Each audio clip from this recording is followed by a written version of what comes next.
திருமந்திரம் என்ற ஞான நூலினை தொடர்ந்து ஓதுவதற்கும் சிந்திப்பதற்கும் வழிபாடு செய்வதற்கும் குருவருளும் திருவருளும் நமக்கு வாய்ப்பை வழங்கி இருக்கின்றது. அந்த வகையில் குருவருளையும் திருவருளையும் மனம் மொழி மேகலால் வணங்கி அடியேனை சென்னேரில் ஆற்றுப்படுத்திய ஆசிரியர் பெருமக்களின் திருவடிகளை வணங்கி இஞ்ஞான சிந்தனையை சிந்திக்க எழுந்தருளி இருக்கக்கூடிய அத்தனை அன்பர் பெருமக்களினுடைய திருவடி தாமரைகளை வணங்கி அருள்குருநாதரையாவின் திருவடிகளை மனம் மொழி மேகலால் வணங்கி இந்த வாய்ப்பை வழங்கி இருக்கக்கூடிய இவ்விடத்தில் அருமையானது ஒரு திருமந்திர வகுப்பை தொடர்ந்து சிந்திக்க வேண்டும் என்று நடத்தி வரக்கூடிய புத்தங்கரை அன்பர் பெருமக்களுடைய திருவடிகளுக்கெல்லாம் நன்றியுடன் வணக்கங்களை சொல்லிக்கொண்டு இன்றைய சிந்தனையை நாம் சிந்திக்க முற்படலாம்.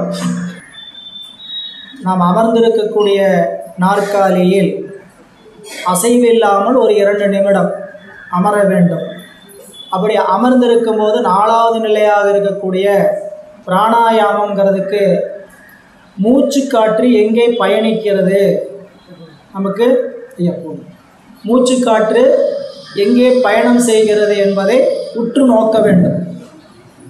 அது எங்கேயோ போயிட்டு வந்துட்டு போகுது, ஆனால் நாம் என்ன பண்ணணுங்க, அது எந்த பக்கம் போகுதுங்கிறத அந்த கண்டிப்பாக கட்டி பிடிக்கலாம் முடியாது. அதை ஆனால் நம்ம ஒரு முயற்சி, அந்த மூச்சு எங்கே பயணிக்கிறது, மூக்கு குழாயிலிருந்து நெஞ்சு குழாய் நுரையீரல் வரைக்கும் சென்று வரக்கூடிய அந்த மூச்சு காற்றை எங்கே செல்கிறது என்று இளங்கலை படிக்கிறோம். திருமூலர் அட்டாங்க யோகம் சொல்லி இருக்கிறார்னு சொன்னோம். இயமம் நியமம் ஆசனம், வாய் விட்டு சொன்னீங்கன்னா உங்கள் மனசுக்குள்ள பதியும். இயமம் நியமம் ஆசனம் பிராணாயாமம் பிரத்யங்காரம் தாரணை தியானம் சமாதி. இந்த 8ல் பின்னாடி இருக்கிற 4ம் முதுகலை, பின்னாடி இருக்கக்கூடிய 4 முதுகலை படிப்பு. அப்படி எப்போ நம்மளுக்கு நம்ம இந்த பேப்பரை அரியர் வைக்காமல் பாஸ் பண்ணுறோமோ அப்போ பார்த்துக்கலாம். இப்போ நம்மளுக்கு இளங்கலை படிக்கக்கூடிய 4 பயிற்சி. முதலில் விதித்தன செய்தல், பாடத்தை ஒருமையுடன் நான் சிந்திக்க முற்படுகிறேன். இணையமம் விளக்கியன ஒழிதல், வேறு எந்த இடர்பாடும் ஏற்படுவதற்கில்லாமல் என்னுடைய அலைபேசியை நான் அமைதிப்படுத்தி வைத்துக் கொள்கிறேன். ஆசனம், அமர்ந்த இடத்தில் நான் ஒரு நெறியில் அமர்ந்திருக்கிறேன். பிராணாயாமம், என்னுடைய மூச்சுக்காற்று எங்கே பயணிக்கிறது என்பதை நான் கவனிக்கிறேன். இதை செய்து கொண்டு நாம் இன்றைய பாட சிந்தனைக்குள் செல்லலாம். திருச்சிற்றம்பலம்.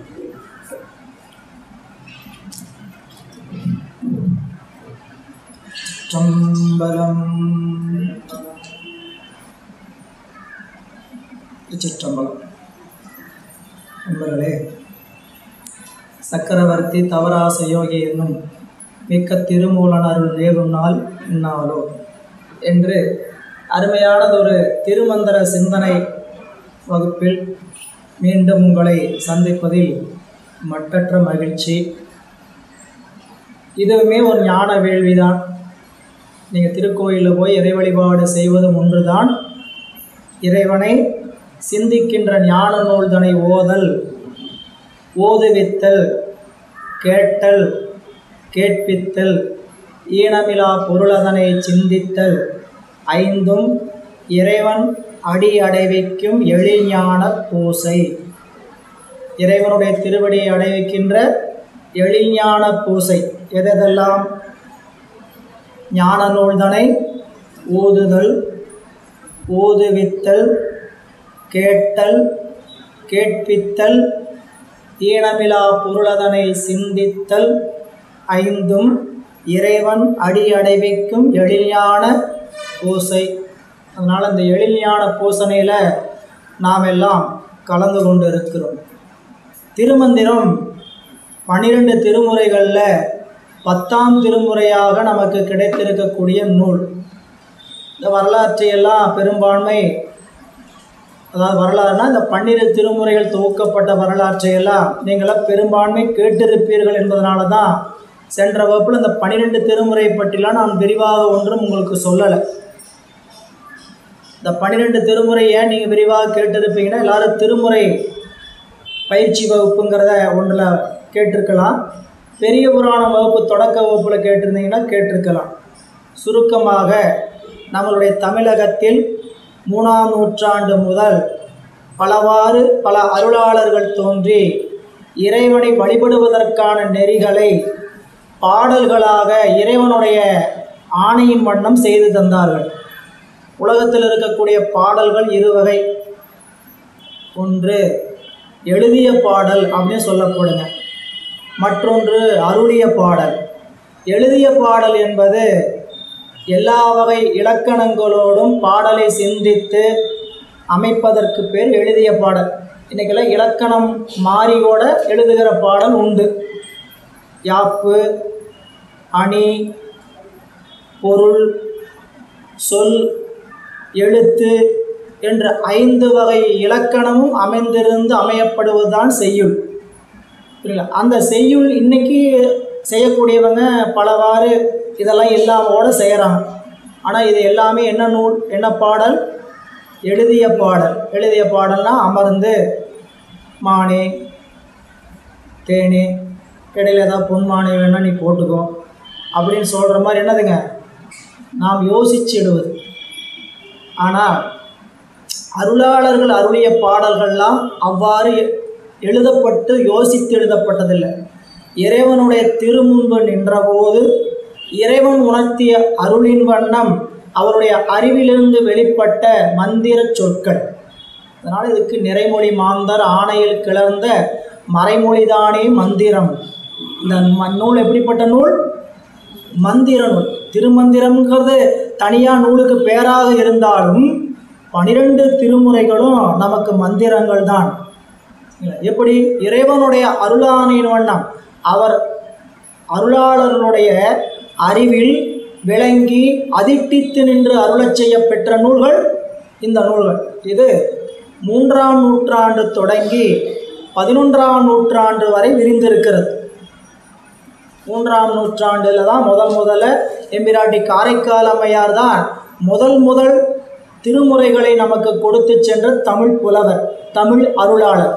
ஒரு பெண் புலவர் என்று சொல்லக்கூடிய பெண் அருளாளர் தான் முதலில் திருமுறைகளை அருளி செய்தவர். அதனால் அவர் பாடிய திருப்பதிகத்துக்கு மூத்த திருப்பதிகம்னே பேர். பின்னாடி வந்த திருப்பதிகத்துக்கு மூத்த திருப்பதிகமாக இருப்பது அம்மையாருடைய திருப்பதிகம்.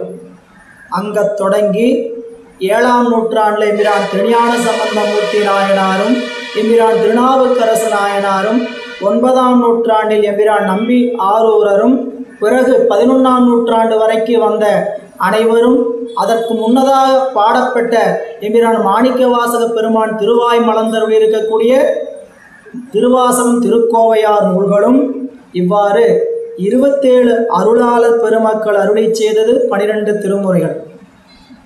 திருமுறைகள் மிகுந்த சிறப்பை உடையவை. நீங்கள திருமுறைகளில் சிலர் இந்த திருமுறை பாடம் கேட்டுக்கொண்டு இருப்பீங்க.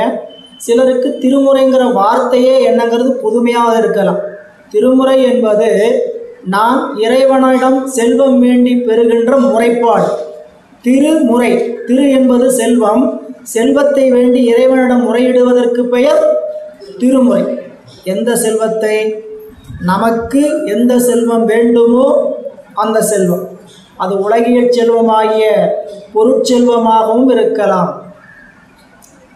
இறைவனை அடைவிக்கின்ற அருட்செல்வமாகவும் இருக்கலாம். இந்த 2 செல்வத்தில் எந்த செல்வம் வேண்டுமானால் நாம் இறைவனிடம் கேட்டு பெறுவதற்கு நாம் முறைப்பாடு உடையவர்கள். எனவே திருமுறை என்பது இறைவனிடம் அன்பால் முறையிட்டு அவனிடம் நாம் செல்வத்தை பெறுவதற்கான ஒரு வழி. நமக்கு போய் இறைவன்கிட்ட கேட்குறோம்னா எப்படி கேட்கணும், அவர்கிட்ட அன்பு எப்படி செலுத்தணுங்கிறது நம்மளுக்கு தெரியாது. அன்பு செலுத்தணும்னு நம்மளுக்கு அன்பு செலுத்துறதுக்கு ஏற்கனவே அன்பை இப்படியெல்லாம் செலுத்தலாம்னு முன்னோர்கள் அருளாளர்கள் ஞானிகள் சொல்லிட்டு போனதுனால தான் நாம் இந்த அன்பை இறைவன் மேல் செலுத்துவதற்கு பல வகையான நெறிகளை கடைபிடிக்கிறோம். கோயிலை கூட்டி சரியை தொண்டு, கோயிலை பெருக்குகின்ற சரியை தொண்டு, கோயிலுக்கு வந்து திருக்கோயிலில் சாமியோடைய திருக்கோயிலை கூட்டி மெழுகி கோலமிட்டு பூமாலை தொடுத்து அவனோட மேல் சாத்தி பக்தியோடு பாடி இப்படி பரவுகின்ற வழிபாடுகள் அனைத்தும் சரியை. இறைவனை வீட்டில் நீங்கள் பூசித்து கோயிலில் நீங்கள் இறைவனுடைய திருமேனி வைத்து பூசித்தீர்களானால் அதற்கு கிரியை. இதில் நம்ம அறிவு புறத்தில் செய்யக்கூடிய செயலை அகத்திலையும் செய்தால் அதற்கு பேர் யோகம். ஞானம் என்பது இறைவனை எங்கும் எதிலும் காண்பதற்கு பெயர் ஞானம். இப்படி 4 வகை நெறிகளையும் நமக்கு சைவ சமய முறைகளில், நம்ம சைவ சமய நூல்களில் 12 திருமுறைகளிலும் விரவி கிடக்கிறது. அப்படி 12ஆம் நூற்றாண்டு வரை பல அருளாளர்கள் தோன்றியிருந்தார்கள். அதில் அருள் செய்யப்பட்ட நூல்களை எல்லாம் என்ன செய்தார்கள் கேட்டிங்கன்னா, 11ஆம் நூற்றாண்டில் எம்பிரான் நம்பியாண்டார் நம்பிகளிடத்து எம்பிரான் ராஜராஜ சோழன் இதுவரை அருளி செய்யப்பட்ட நூல்களை எல்லாம் தொகுத்து தர வேண்டும் என்று வேண்டிக் கொண்டார். தில்லையில் 7 திருமுறைகள் கண்டெடுக்கப்பட்டது.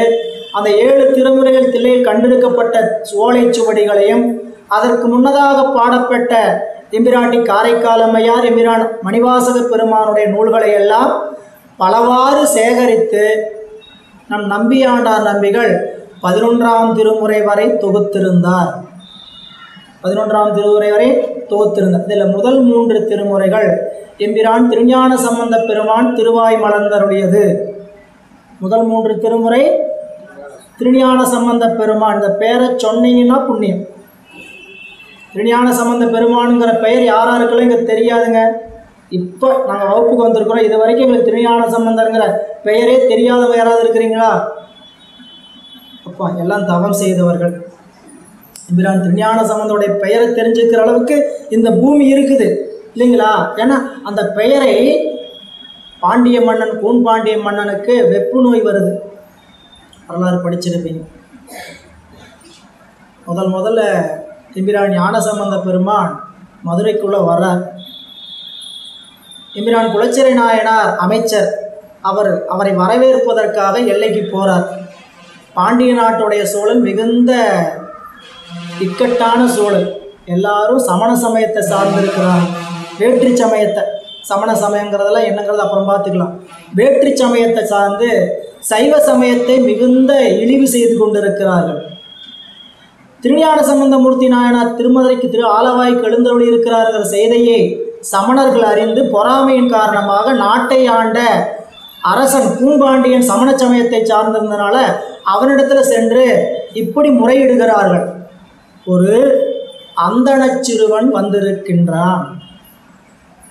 இறைவன் சிவபெருமான்னு சொல்லலை, திருஞான சம்பந்தமூர்த்தின்னு சொல்லலை. அவங்க வாயில் என்னன்னு வந்தது? அந்தணச் சிறுவன் ஒருவன், சூலபாணியால் ஆட்கொள்ளப்பட்ட ஒரு சிறுவன் மதுரைக்கு வந்திருக்கிறான்.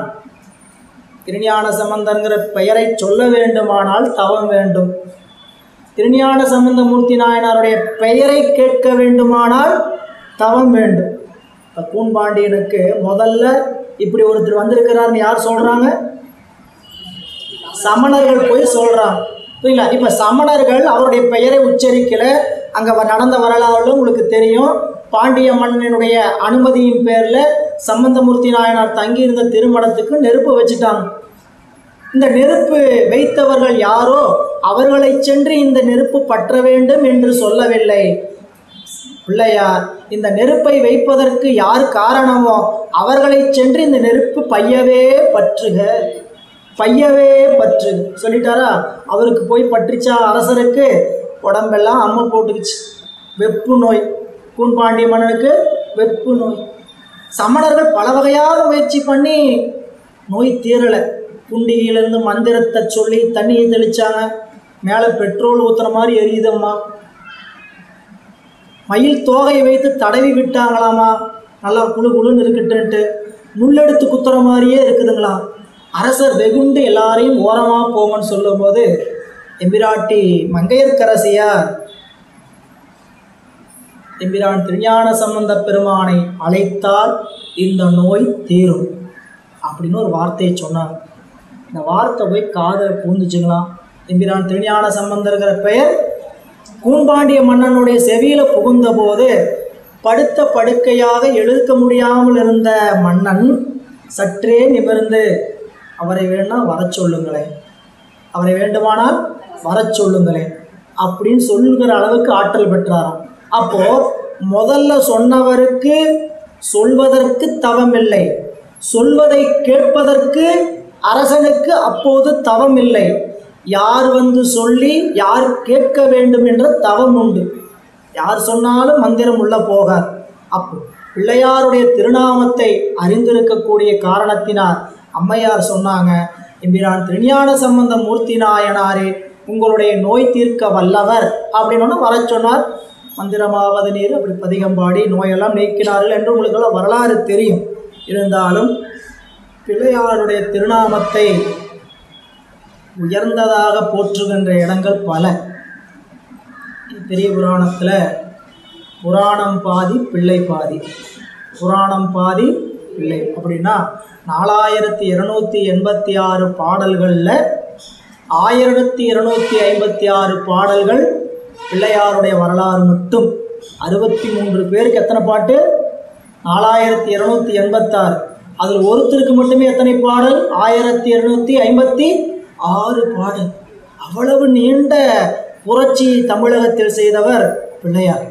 சைவ சமயத்தில் ஒரு பெரும் புரட்சியை செய்தவர். அந்த நாட்கள் அவ்வளவு மோசமாக இருந்தது. எனவே அப்படிப்பட்ட ஒரு பெரும் புரட்சியை செய்தார். அவருடைய திருமுறைகளை முதல் 3 திருமுறைகளாக வகுத்தார் நம்பியாண்டார் நம்பிகள். 1, 2, 3. பிறகு 4, 5, 6 திருமுறைகளாக எம்பிரான் திருநாவுக்கரசு மூர்த்தி நாயனாருடைய பாடல்களை திருமுறைகளை வகுத்தார்கள். 7ஆம் திருமுறையாக எம்பிரான் நம்பி ஆரூரர் பெருமான் பாடியருடைய சுந்தரமூர்த்தி நாயனாருடைய தேவாரம் என்று சொல்லக்கூடிய திருப்பாட்டு. இது 7ம் தேவாரம் என்று பொதுவாக அழைக்கக்கூடியது. பொதுவாக என்னன்னு சொல்லுவாங்க? தேவாரம். தேவாரம்னா தெய்வத்துக்கு சாத்துகின்ற மாலைன்னு பொருள். தேவாரம்னா என்ன? தெய்வத்துக்கு சாத்துகின்ற மாலை. இல்லை, நீங்களும் தேவாரம் சாத்துவீங்களா? எந்த மாலை வாடாது? எந்த மாலை வாடாது? கடையில் போய் பூமாலை வாங்கலாமா? கடையில் போய் பூமாலை, இறைவனுக்கு பூமாலையே கொடுத்தாலும் கடையில் போய் வாங்கலாமா? நீங்களாம் எவ்வளவு அதிர்ஷ்டக்காரங்க, எவ்வளவு தவத்தை உடையவர்கள். செடி கொடியெல்லாம் வளர்த்து பூவை பறித்து இறைவனுக்கு கட்டி கொடுக்கலாம், கொண்டு போய் கொடுக்கலாம். நாங்கள்லாம் நரகவாசிகள். நாங்கள்லாம் நரகவாசிகள். நகரவாசிகள்னே சொல்லக்கூடாது. நாங்கள் என்ன வாசிகள்? நரகவாசிகள். எட்டி பார்த்தா வெறும் புகை தான் வரும். எட்டி பார்த்தா, வீட்டை விட்டு வெளியே பார்த்தா புகை மட்டும்தான் இருக்கும். பூச்செடியெல்லாம் பார்க்குறதுன்னா என்ன சொல்கிறது? புரியுதுங்களா? அப்போ தவம் இருக்கணும். நம்ம தவம் இருந்தால் இறைவனுக்கு கைகளால் பூக்களை பறித்து சாத்தலாம். அந்த பூமாலை வாடும். அது கூட ஒரு நாளைக்கு வாடும், ஒரு நாளில். ஆனால் இறைவனுக்கு சாத்துகின்ற பாமாலை என்றென்றும் வாடும். நீங்கள் அன்போடு போய் பெருமான் நின்று 12 திருமுறைகளை பாடுவீர்களானால் இறைவனை உங்களை மகிழ்ந்து மகிழ்ந்து உங்களுடைய பாமாலைகளை கேட்பார். இதெல்லாம் நீங்கள் இங்கெல்லாம் பாராயணம் தொடர்ந்து வெள்ளிக்கிழமையான செய்து கொண்டு இருக்கிறீங்க. நிறையா பேர் பாருங்க, பாடல் படிக்க தெரியுதோ படிக்க தெரியலையோ உட்காந்து கேளுங்க. பாட வேண்டிய அவசியம் கூட கிடையாது. பாடுங்க. தெரிஞ்சவங்க பாடுங்க, தெரியாதவங்க கேளுங்க. ஏன்னா கேட்கிறவங்களுக்கும் மிகுந்த பயன் விளையும் என்று பிள்ளையார் சொல்றார். கற்றாரும் கேட்டாரும் பின் புகார். சாய்க்காடு திருப்பதிகத்தில் சொல்றார், மண் புகார் வான் புகுவர் மனம் இளையார் பசியாலும் கண் புகார் பிணி அறியார். என்னென்னலாம் வராதுங்கிறாரு? மண் புகார். மண் புகார் என்னங்க? மீண்டும் மீண்டும் பிறப்புக்கு வந்து பூமியில் போய் செத்து செத்து பிழைக்க வேண்டியதில்லை. மண் புகார். அப்புறம் வேற எங்கேங்க சார் போவோம்? வான் புகுவர். சிவலோகத்துக்கு போவீங்க. வான் புகுவர்னா இந்திரலோகத்துக்கு போக மாட்டீங்க, வைகுந்தத்துக்கு போக மாட்டீங்க, முக்கியமாக நரகலோகத்துக்கு போக மாட்டீங்க. எங்கே அனுப்புவார்? வான் புகுவர். பூமியில் வாழ்கிற காலத்தில் சிவனடியார்களுக்கு இருக்கக்கூடிய மன உறுதி வேற யாருக்கும் வராது. உண்மையாக சிவன் மீது 100% அவரை நம்பி அன்பு செலுத்துவோமானால் உலகத்தில் எப்படிப்பட்ட சூழல் நிறுவினாலும் நாம் நிலை கலங்க மாட்டோம். மனம் இளையார் பசியாலும் கண் புகார். உணவுக்கு குறைவே சிவனடியார்களுக்கு இல்லை. அவங்களுக்குலாம் கண்டிப்பாக சாமி உணவுக்குள்ளே உங்களோட சொன்ன நினச்சேன். சாமி நிறையவா கொடுக்குறாரு. சாப்பிட்றதுக்கு வேண்டான்னு சொல்கிற மாதிரி தான் இருக்கு. பசியாலும் கண் புகார் பிணி அறியார். எதுக்கு சொல்ல வந்தேன்? படித்தா மட்டுமல்ல, பாடனா மட்டுமல்ல, கற்றாரும் கேட்டாரும். கற்றாரும் கேட்டார். கேட்குறவங்களுக்கு அந்த பலன் உண்டுன்ட்டு ஞானசம்பந்த பிள்ளையார் தான் சொல்லிட்டு போனார். கற்றலின் கேட்டல் நன்றி, கற்றலின் கேட்டல் நன்றி. எவ்வளவு பெரியவங்க சொல்லிட்டு போயிருக்கிறாங்க. அப்போது எம்பிரான் திருநாவுக்கரசு திருஞான சம்பந்த பெருமான் சுந்தரமூர்த்தி நாயனாருடைய திருப்பதிகங்களை எல்லாம் 7 திருமுறைகளாக தேவாரம் என்ற பெயரோடு தொகுத்தார்கள். 8ஆம் திருமுறையாக மணிவாசக பெருந்தகை திருவாய் மலர்ந்தருளிய திருவாசகமும் திருக்கோவையார். இவருடைய காலம் காரைக்காலமையார் காலத்தோடு ஒட்டியது, 3ஆம் நூற்றாண்டு. இதில் நிறையா நமக்கு கேள்வி வரும். அப்போ ஏங்க 8ஆம் நூற்றாண்டில் 3ஆம் நூற்றாண்டில் பாடணுங்க பாடலாம் 8ஆம் திருமுறையாகவும் 11ஆம் திருமுறையாகவும் போய் வச்சுக்கிட்டு 7ஆம் நூற்றாண்டில் பாடணும் 9ஆம் நூற்றாண்டில் பாடணுங்க பாடலாம் முன்னாடி கொண்டு வந்து நிறுத்திட்டீங்களே, என்ன காரணம்? அப்படின்னா நிறையா கேள்வி எழலாம். நம்பியாண்டார் நம்பிகளை சந்திக்கிற வாய்ப்பு நமக்கு கிடைச்சதுன்னா சாமிகிட்ட போய் அதற்கான விடையை பெறலாம். சிவலோகத்துக்கு போவோம், சிவலோகத்தில் அவர் கணநாதராக இருக்கிறார். அவரை சந்தித்து அளாவிடும் போது என்ன பண்ணலாம்? சாமி, ஏன் முதல் 7 திருமுறைகளை இதை வைத்து பின்னால் இதையெல்லாம் திருப்பினீங்க, நவத்தினீங்க, அவர்கிட்ட ஐயம் கேட்டு தெளியலாம். ஆனால் நமக்கு சமாதானம். திருவருள் அவங்க அறிவில் என்ன உணர்த்தியதோ அதை செய்திருக்கிறார்கள். அவர்கள் அறிவில் உணர்த்தியே செய்திருக்கிறார்கள்.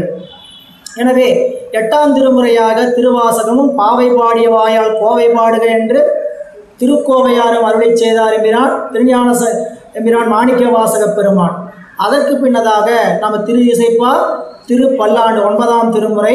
இதில் 9 அருளாளர்கள் இருக்கிறார்கள் என்பதை பார்த்திருக்கிறோம். வேறு வேறு அருளாளர்கள் பாடிய திருப்பதிகங்கள் அதையெல்லாம் ஒன்றாக சேர்த்து திரு இசைப்பா திருப்பல்லாண்டு அமைத்தார்கள். 10ஆம் திருமுறையாக திருமந்திரம் என்று சொல்லக்கூடிய நூலை ஆசிரியர் பெருந்தகை நமக்கு இப்போ நம்ம நூல் சிந்திக்கக்கூடிய எம்பிரான் திருமூல தேவநாயனாருடைய அருள் வரலாறு அவருடைய அருள் நூலை 10ஆம் திருமுறையாக வைத்திருக்கு. ஆனால் உண்மையில் முதல் திருமுறையாக வைக்கணும் வரிசைப்படி பார்த்தா யார் அதை வைக்க வேண்டும்? திருமந்திரத்தை தான் முதல் திருமுறையாக வைக்கணும். நியாயப்படி அதாவது சரியாக கால வரிசையில் வைக்கணும்னா திருமூலருடைய திருமந்திரம் தான் முதலாவதாக. ஏன்னா எல்லோருக்கும் முற்பட்டவர் அவர். 3000 ஆண்டுகள் யோக இருந்தார், 8000 ஆண்டுகள் இந்த உடம்போடு இருந்தேங்கிற குறிப்பை சொல்கிறார். இல்லை, அப்போ அவர் தான் எல்லாருக்கும் மூத்து பதிகம் பாடி இருக்கிறார். திருமந்திரம் 11ஆம் திருமுறை பல செய்யுள்கள் பிரபந்தம் இலக்கியங்கள் அமைந்த 12 அருளாளர்கள் பாடிய திருமுறை. அதுக்கு 11ஆம் திருமுறை என்றே பேருங்க. இந்த 11 திருமுறையும் நம்பியாண்டார் நம்பிகள் தொகுத்த காலம் 11ஆம் நூற்றாண்டு. அதற்கு பின்னால் 12ஆம் நூற்றாண்டில் சேக்கிழார் பெருந்தகை வந்தார். அவர் எம்பிரான் அனபாய சோழ சக்கரவர்த்தி கேட்டுக்கொண்டதற்கிணங்க பெரிய புராணம் என்ற நூலை நமக்கு அருளி செய்தார். அந்த நூலை 11 திருமுறைகளோடு சேர்த்து நமக்கு 12 திருமுறைகளாக வகுத்தருளியவர் அனபாய சோழ சக்கரவர்த்தி. இது 12ஆம் நூற்றாண்டு. இது திருமுறை நமக்கு கிடைத்த ஒரு வரலாற்று செய்தி. சுருக்கமாக சொல்லியிருக்கார். திருமுறை கிடைத்ததுக்கான வரலாறு அதை பற்றி விரிவெல்லாம் அவர்கள் திருமுறை வகுப்பில் கேளுங்க. திருமுறைனா என்னங்கிறத நாம் விளங்கி கொண்டால்தான் நூல் பற்றிய சிறப்பை நாம் தெரிந்து கொள்ள முடியும். எனவே திருமுறை என்பது இறைவனிடம் செல்வம் வேண்டி நாம் முறைவிடுவதற்கான வழிமுறைகள். என்ன செல்வம் வேணும் நம்மளுக்கு தெரியும், எப்படி கேட்குறதுன்னு தெரியாது. இறைவன்கிட்ட போய் இதை கொடுங்க அதை கொடுங்கன்னு கேட்போம். அதை கிடைக்கணும்னா என்ன பண்ணணும்? மந்திரங்களை வெளியிட்டு நாம் சொல்லணும். நம்ம வீட்டில் ஒரு நல்லது நடக்கணும், ஏதாவது இப்போ இது பண்ணோம்னா திருக்கோயிலில் சாமி பேரில் ஒரு அர்ச்சனை பண்ணுறோம், குழந்தைங்க பேரில் அர்ச்சனை பண்ணுறோம். இப்படி அந்த மந்திரங்களை சொல்லி வாழ்த்துவதனால் இறைவனுடைய அருள் நமக்கு கிடைக்கும். மந்திரங்கள் என்பது நினைப்பவரை காப்பது. மந்திரம் என்பது நினைப்பவரை காப்பது. எனவே இந்த திருமூலர் திருமந்திரம் என்று சொல்லக்கூடிய இந்த நூல் நமக்கு கிடைக்கப்பட்ட நிலை நமக்கு ஒரு பெரிய வாய்ப்பு என்னன்னு கேட்டிங்கன்னா, தெய்வ சேக்கிழார் பெருமானுடைய அருள்வாக்கில் அவருடைய வரலாறு அமைந்திருக்கிறது.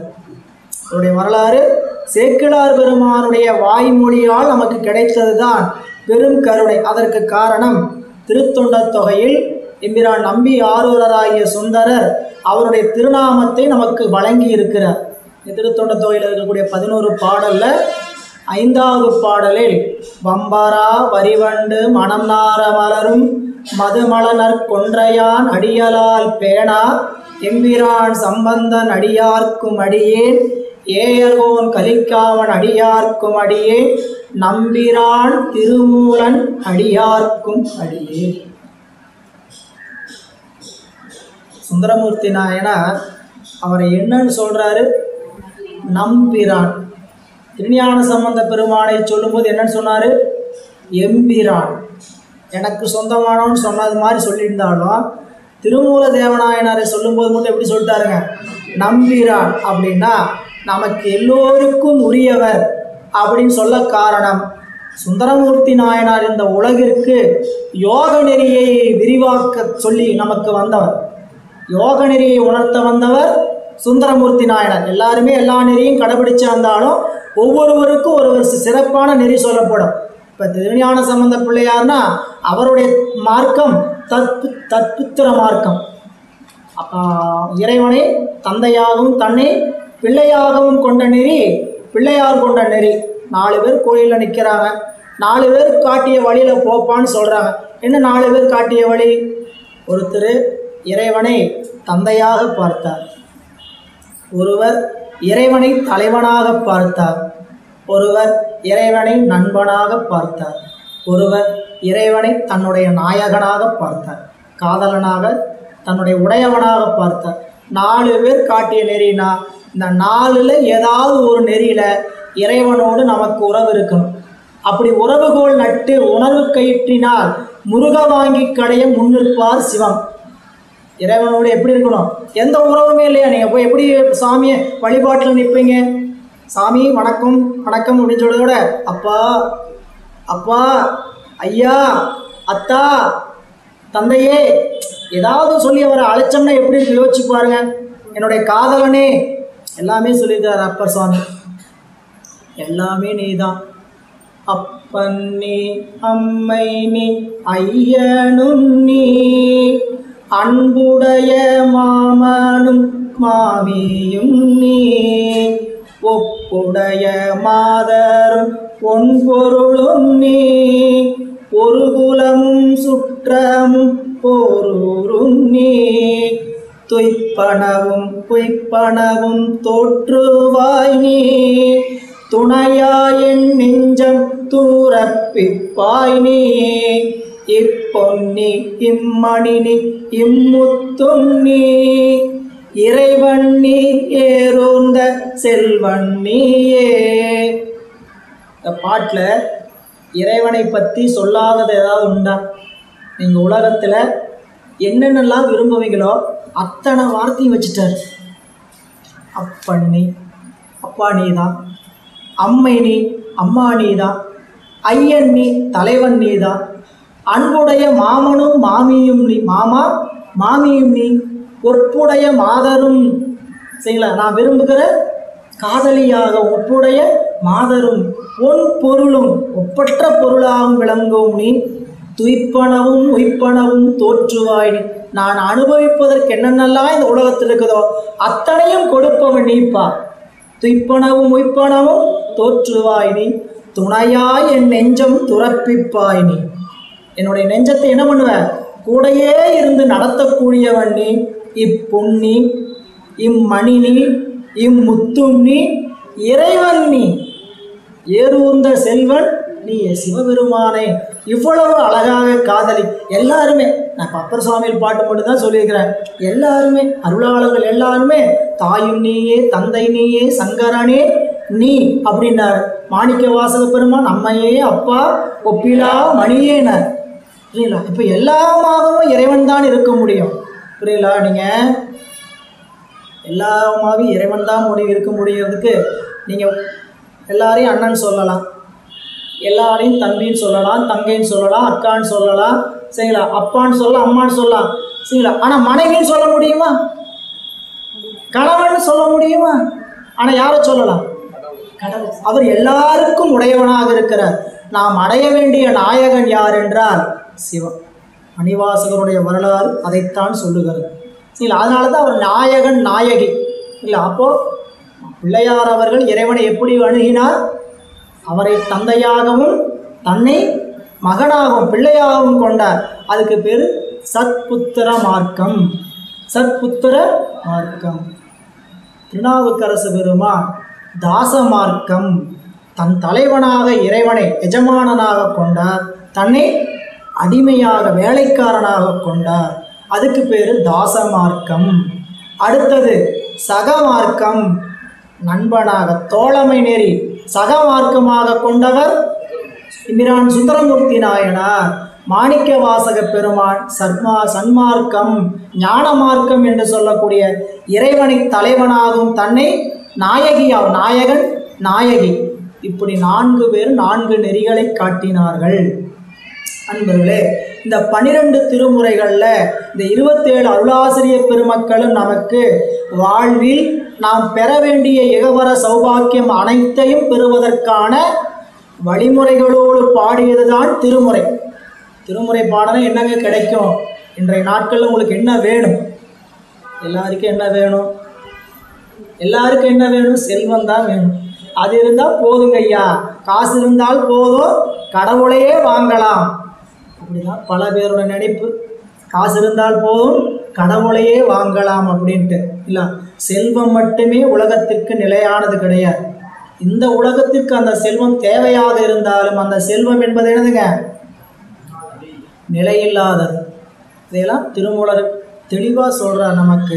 எனவே இந்த செல்வம் வேண்டுமா, கல்வி வேண்டுமா, திருமணம் கைகூட வேண்டுமா, திருமணம் கைகூடி நமக்கு குழந்தை பாக்கியம் இல்லையா, வீட்டில் கடன் தொல்லையா, வீட்டில் இருக்கக்கூடிய சங்கடங்கள் எல்லாம் இருக்குது, ஏதோ சங்கடம் இருந்துக்கிட்டே இருக்குது, உடம்புக்கு நோய் வந்து கொண்டே இருக்கிறதா, திருமுறைகளை அன்போடு நம்பிக்கையோடு ஓதி வருவோமானால் வினைகள் தான் நமக்கு அத்தனைக்கும் காரணம். நாம் கொண்டு வந்திருக்கக்கூடிய வினைகள் தான் நாம் அனுபவிக்கக்கூடிய அத்தனை இன்ப துன்பங்களுக்கும் காரணம். நாம் செஞ்சிருக்கிற வினைதான், பல பிறப்புகளில் சேர்த்து வைத்த வினைதான் இந்த பிறப்பில் அனுபவத்துக்கு கொண்டு வந்திருப்பதனால் அதை அனுபவத்தில் இன்பமாகவும் துன்பமாகவும் அனுபவிக்கிறோம். இன்பத்தை யாரும் இருக்க போகிறதில்ல. இன்பத்தை யாராவது வேணாம்னு சொல்ல போகிறோமா என்ன? எல்லாரும் இன்பத்தை இன்னும் வரட்டுன்னு தான் கேட்போம். ஆனால் துன்பம் மட்டும் என்ன ஆகணும்? தூரத்தே போகணும். அதனால தான் மணிவாசகர் ரொம்ப அருமையாக சொன்னார், இன்பம் பெருக்கி இன்பம் பெருக்கி இருள் அகற்றி எஞ்ஞான்றும் துன்பம் தொடர்வறுத்து. அவர் என்ன செய்வார்? இன்பம் பெருக்குவார், இருளை அகற்றுவார், துன்பத்தை தொடர்வர அறுப்பார், நம் உள்ளத்தில் அன்பை அமைத்து விடுவார். அன்பு கூடிய போது என் நெஞ்சத்தில் இன்பம் பெருகும். எனவே இப்படி அருளாளர்கள் நமக்கு கொடுத்திருக்கக்கூடிய செல்வமாக இருக்கக்கூடிய திருமுறைகள் என்பது மிக உயர்ந்த செல்வம். 12 திருமுறைகளில் 18,000க்கு மேலாக பாடல்கள். 18,000 பாடலும் நமக்காக அனுபவிப்பதற்காக முன்னோர்கள் கொடுத்து சென்ற செல்வம் இல்லை. அதில் நமக்கு என்ன தேவை வாழ்க்கையில் இருக்குது? இன்றைக்கி செல்வம் வேண்டுமா? ஞானசம்பந்த பெருந்தகை பாடிய திருப்பதிகம் நிறையா இருக்குது. சுந்தரமூர்த்தி நாயனார் பாடின இதெல்லாமே அவர்கள் சிவபெருமான்கிட்ட வேண்டி பெற்ற வரலாறு. நீங்கள் வாசி தீரவே எல்லாருக்கும் தெரிந்த ஒரு திருப்பதிகம். சிவபெருமான்கிட்ட போனீங்கன்னா காசு வேணும்னா என்ன பண்ணணும்? வாசி தீரவே காசு நல்குவே மாசின் மிளலையே ஏசல் இல்லை. சாமி காசை கொடுங்க, எனக்கு கொடுக்கறதுனால நீங்கள் குறைஞ்சி போயிட மாட்டீங்க. இந்த பாட்டுக்கு முதல் பாட்டுக்கு அர்த்தம், எனக்கு காசை கொடுங்க, எனக்கு கொடுக்கறதுனால நீங்கள் என்ன ஆகிட மாட்டீங்க? குறைஞ்சி போய். ஏன்? அவருக்கு குறையில்லாமல் கொடுத்துட்டீங்க, எனக்கு குறையோடு கொடுத்துருக்கீங்க. எனக்கு குறையில்லாமல் காசு கொடுங்க, கொடுத்ததுனால நீங்கள் என்ன ஆகிட மாட்டீங்க? குறைஞ்சி போக மாட்டீங்க. முதல் பாட்டோடைய அர்த்தம் இல்லை. இடறினும் தளரினும் அவர் காசு வாசி இல்லாமல் பெற்றார். அங்கே திருவாவடுதுறையில் 1000 பொற்காசுகள் அப்படியே முடிச்சோடு கொண்டு வந்து பூதம் திருவாவடுதுறை பீடத்தில், திருவாவடுதுறை சான்றிதழ் வாங்க போயிருப்பீங்க, கிழக்கு பீடத்துக்கு போனீங்கன்னா அங்கே ஒரு பூதம் உட்காந்துட்டு இருக்கிற மாதிரி இந்த பலிபீடம் ஒன்று இருக்கும். என்ன, திருஞான சம்பந்த பிள்ளையாருக்கு இறைவன் 1000 காசுகளை பொற்கிளிகளாக வழங்கிய தலம் அந்த தலம். திருப்பதிகம் பாடுறார். இடறினும் தளரினும் எனதுரு நோய் தொடரினும் உனக்கடல் தொழுதெழுவே கடல் தனில் ஆமுதோடு கலந்த நஞ்சை மிடரினில் அடக்கிய பெரியனே இதுவோ எவையாளுமாறு ஈவதொன்றமக்கில்லையே அதுவோ உனதின் அருள் ஆவடு துறையர. கேட்டாரு, வாங்கினார். சுந்தரமூர்த்தி நாயனார் எத்தனை இடத்துல காசு வாங்கினார்? இவங்கெல்லாம் 1-2 இடத்துல வாங்கினார்னா அவர் 100 இடத்துல வாங்கியிருக்கிறார். போன இடத்துல எல்லாம் சிவபெருமான்கிட்ட ஏன் அவர் கமிட் ஆகிட்டார். அப்படி சுந்தரமூர்த்தி நாயனார்கிட்ட சிவபெருமான் என்ன ஆகிட்டாருங்க, கமிட் ஆகிட்டார். முதல் நாள் ஆட்கொள்ள ஓலை காட்டி ஆட்கொள்ள வந்தபோதே அக்ரிமெண்ட் போட்டார். என்னன்ட்டு, நீ என்ன இந்த பூமியில் கேட்குறியோ அதை நான் கொடுக்க வேண்டியது என்னுடைய கடமை. நீ ஜம்முன்னு ராஜா மாதிரி சுத்துப்பான்ட்டார்.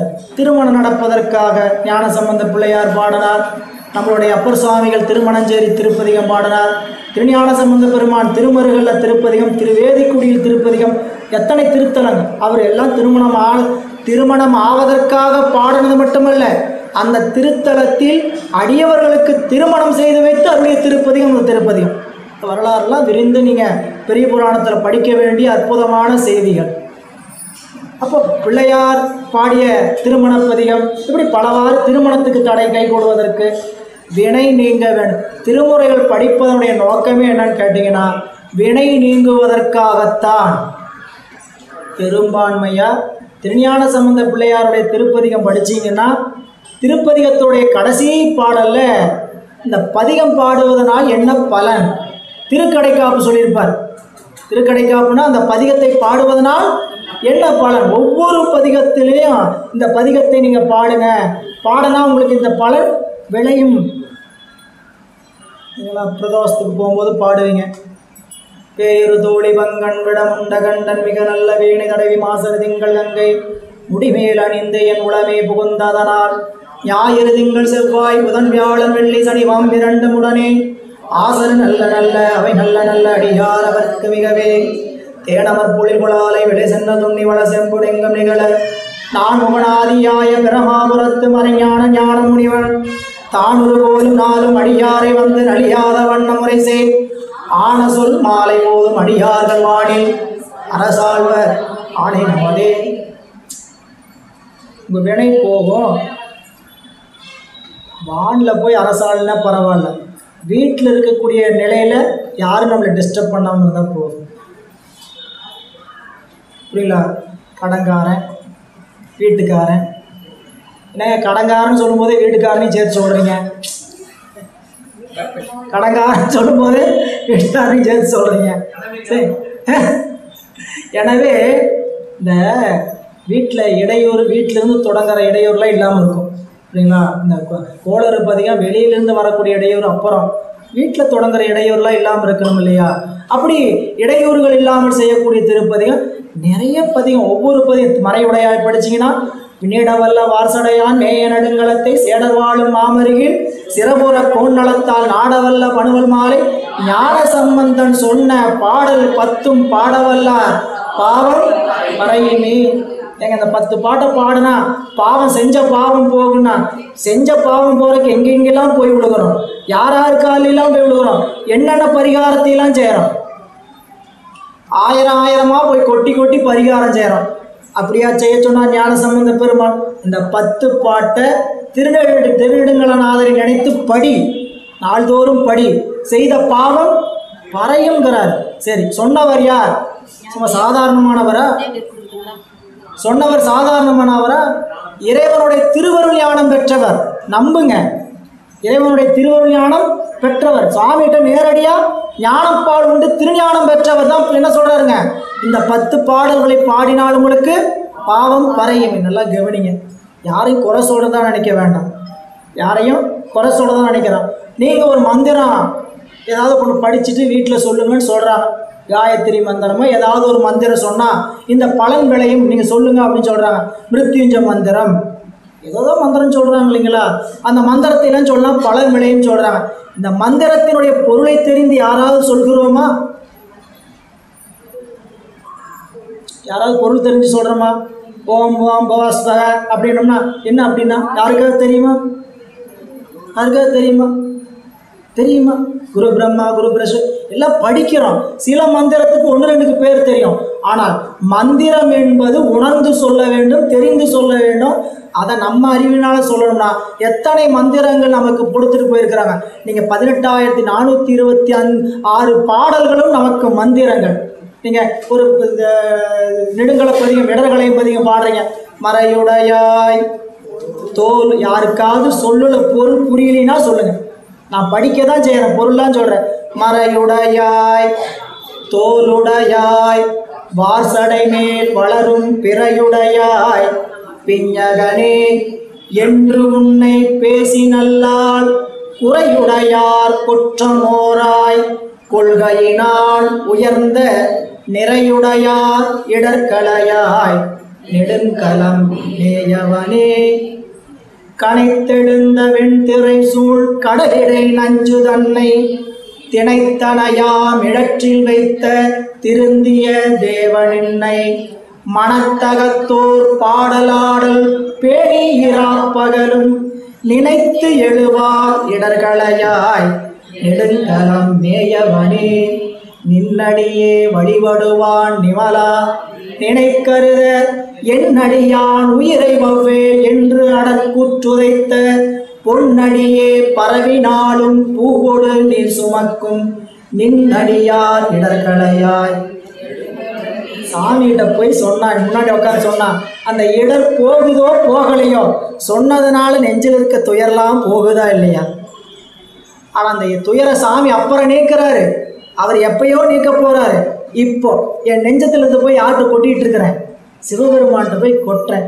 மலை புரிந்த மன்னவன் தன் மகளை ஓர்பால் மகிழ்ந்தாய், அலை புரிந்த கங்கை தங்கும் அவிர்சடை ஆரூரா தலை புரிந்த பலிமகிழ்வாய் தலைவா நின்றாள் நிழல் கீழ் நிலை புரிந்தார் இடர்களையாய் நெடுங்கலம் மேயவனே.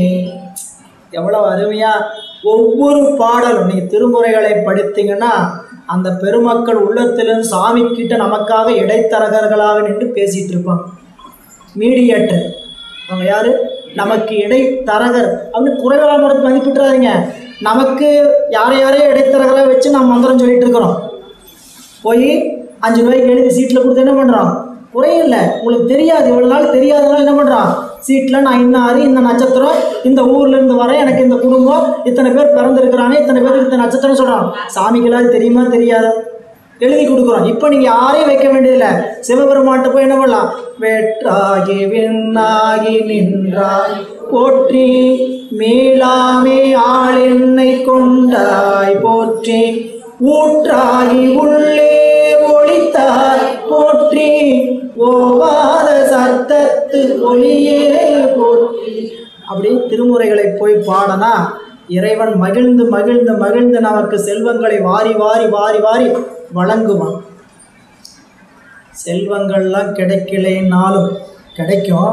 நாம் என்ன நினைக்கிறோம்னா, இன்றைக்கி போய் பாடுவேன், இன்றைக்கி வீட்டுக்கு போகும்போது எம்பிரான் புங்குலி கலைய நாயனார் எப்படி திருப்பணி செஞ்சுட்டு போய் கோயிலில் தூணில் சாஞ்சு மயங்கி இறைவனை மறந்து பசி சோர்வினால் எல்லாம் மயங்கி இருக்கும்போது வீட்டில் அப்படியே எல்லாமே குபேரன் கொண்டு வந்து நினச்சானே, அந்த மாதிரி நம்ம கோயிலில் போய் திருமுறை பாடிட்டு வந்து வீட்டுக்கு வந்து கதவை திறந்த உடனே புரியல, நாம் கேட்ட ஃபைனான்ஸ்காரர் கொண்டு வந்து இருந்தால் நீங்கள் கேட்ட 1 லட்சம் அப்படின்னு கொடுத்துட்டு போகணும்னு நினைக்கும். இல்லை, அந்தளவுக்கு நம்ம செய்திருக்கணும். வினையை அந்தளவுக்கு பலன் தரணும். கண்டிப்பாக கிடைக்கும், கிடைக்காமல் போகாது. இறைவன் வேண்டுவார்க்கு வேண்டுவதே ஈகின்ற தன்மை உடையவர். இல்லை என்று சொல்வது இறைவனுக்கு வழக்கத்திலேயே இல்லை. சிவபெருமானுக்கு என்ன தெரியாது? இல்லை என்று சொல்லவே தெரியாது. கேட்டிங்கன்னா கண்டிப்பாக கொடுப்பார். அதற்கான காலம் அவகாசம் கூடனாலும் சாமிகிட்ட போய் இங்கே என்ன சொல்லிட்டோம், நம்மகிட்ட இருக்கக்கூடிய குறையெல்லாம் வாய் விட்டு சொல்லி வந்திருக்கிறோம். வீட்டுக்காரர் சொன்னால் உனக்கு வேறு வேலையே இல்லை, எப்போ பாரு இதே தான் புலம்பிகிட்டு இருக்கிற. சொல்லுவாரா சொல்ல மாட்டாரா? ஒரு நாள் சொல்லுங்கள், 2 நாள் சொல்லுவீங்க, கேட்பாரு. 3ஆவது நாள் மனைவி புலம்புனா வீட்டுக்காரன்னு சொல்லுவார், இதுதான் சொல்லுவார். வீட்டுக்காரர் புலம்புனா வேலையே சரியில்லாத சும்மா புலம்பாதீங்க. வீட்டில் வந்து எப்போ பார்த்து புலம்பிக்கிட்டே இருக்கிறீங்க. பையன் புலம்புனா நம்ம புலம்பலை இவங்கெல்லாம் கேட்க மாட்டாங்க. சிவபெருமான் ஒருவர் கேட்பார். கோயிலில் போய் என்ன பண்ணுங்க, எவ்வளவு சொல்லணுமோ ஆசை தீர கொடுப்பார், அலங்கள் விடைமேல் வருவார், காசை போல் மிடற்றார், கடவுர் மயானம் அமர்ந்தார். அந்த பெருமான் நம்ம வேண்டுவதெல்லாம் கொடுப்பார். புரியுங்களா? இது கேட்கணும். நாம் போய் வாய் விட்டு சாமிகிட்ட, அதாவது அவருக்கு இது கொடுக்குறாருங்கிறதுக்காக கேட்கறது இல்லை, அன்பை செலுத்துங்க. அன்பை செலுத்தினா பெருமான் பின்னாடி இல்லைன்னு சொல்லவே. எனவே திருமுறைகள் நமக்கு கிடைத்திருக்கக்கூடிய மிகப்பெரிய பொக்கிஷம்.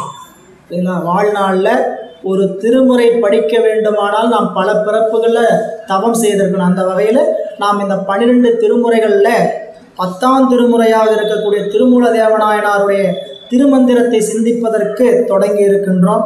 அதில் முதலாவது திருமூலருடைய வரலாறு. இதுவரைக்கும் திருமுறைகளுடைய சிறப்பென்ன, திருமந்திரத்தினுடைய சிறப்பென்ன என்பதை கடந்த வகுப்பில் பார்த்தோம். இதற்கு அடுத்ததாக ஆசிரியருடைய சிறப்பென்ன அப்படிங்கிறத பார்க்கணும்.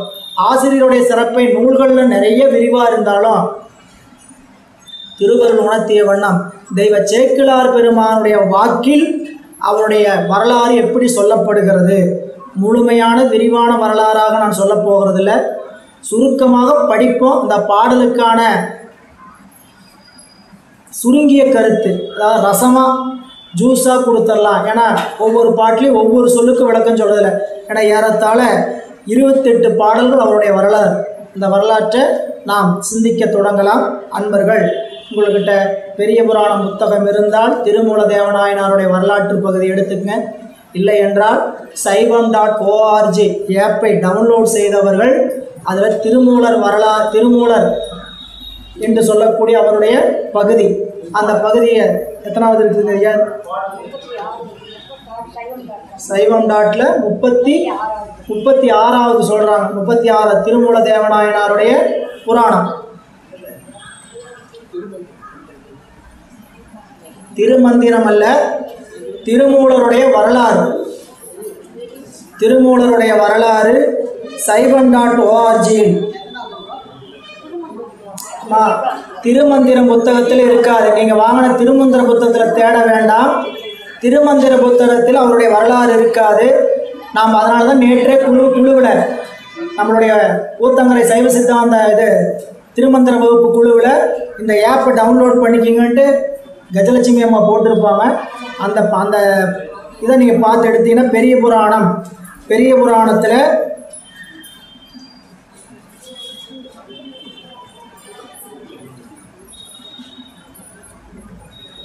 12ல் 36வது வரலாறு. saivam.org 12ல் 36வது வரலாறு. 12ஆம் திருமுறை பெரிய புராணத்தில் 36வது வரலாறு.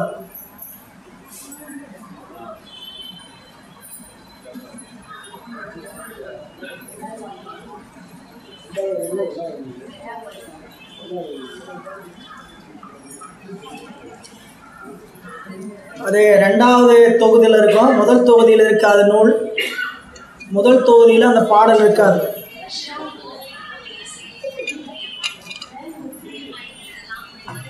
திருச்சிற்றம்பலம். பரவாயில்ல, நூல் இல்லைனாலும் பரவாயில்ல. நூல் இல்லாதவர்கள் அப்படியே வரலாற்றை பாடல் வாயிலாக கவனிக்கவும். திருச்சிற்றம்பலம்.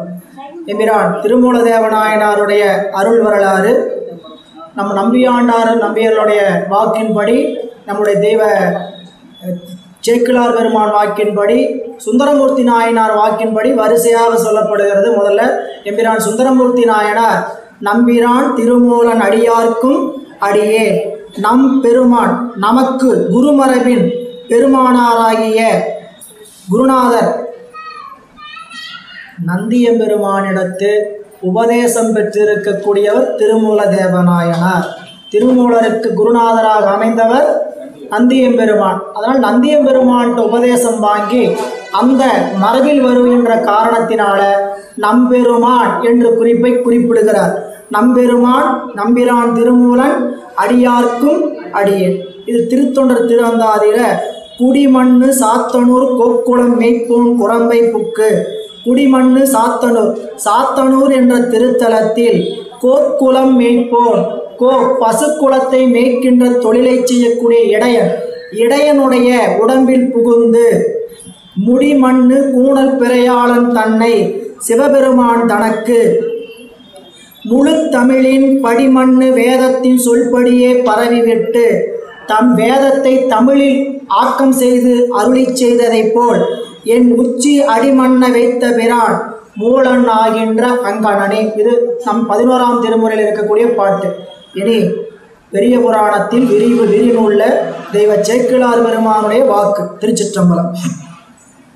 அந்தி இளம்பிறை கண்ணி அண்ணலார் கைலையினில் முந்தை நிகழ் கோயிலுக்கு முதல் பெரு நாயகம் ஆகி இந்திரன் மால் அயன் முதலாம் இவை இமையவர்க்கு நெறி அருளும் நந்தி திரு அருள் பெற்ற நான்மறை யோகிகள் ஒருவர்.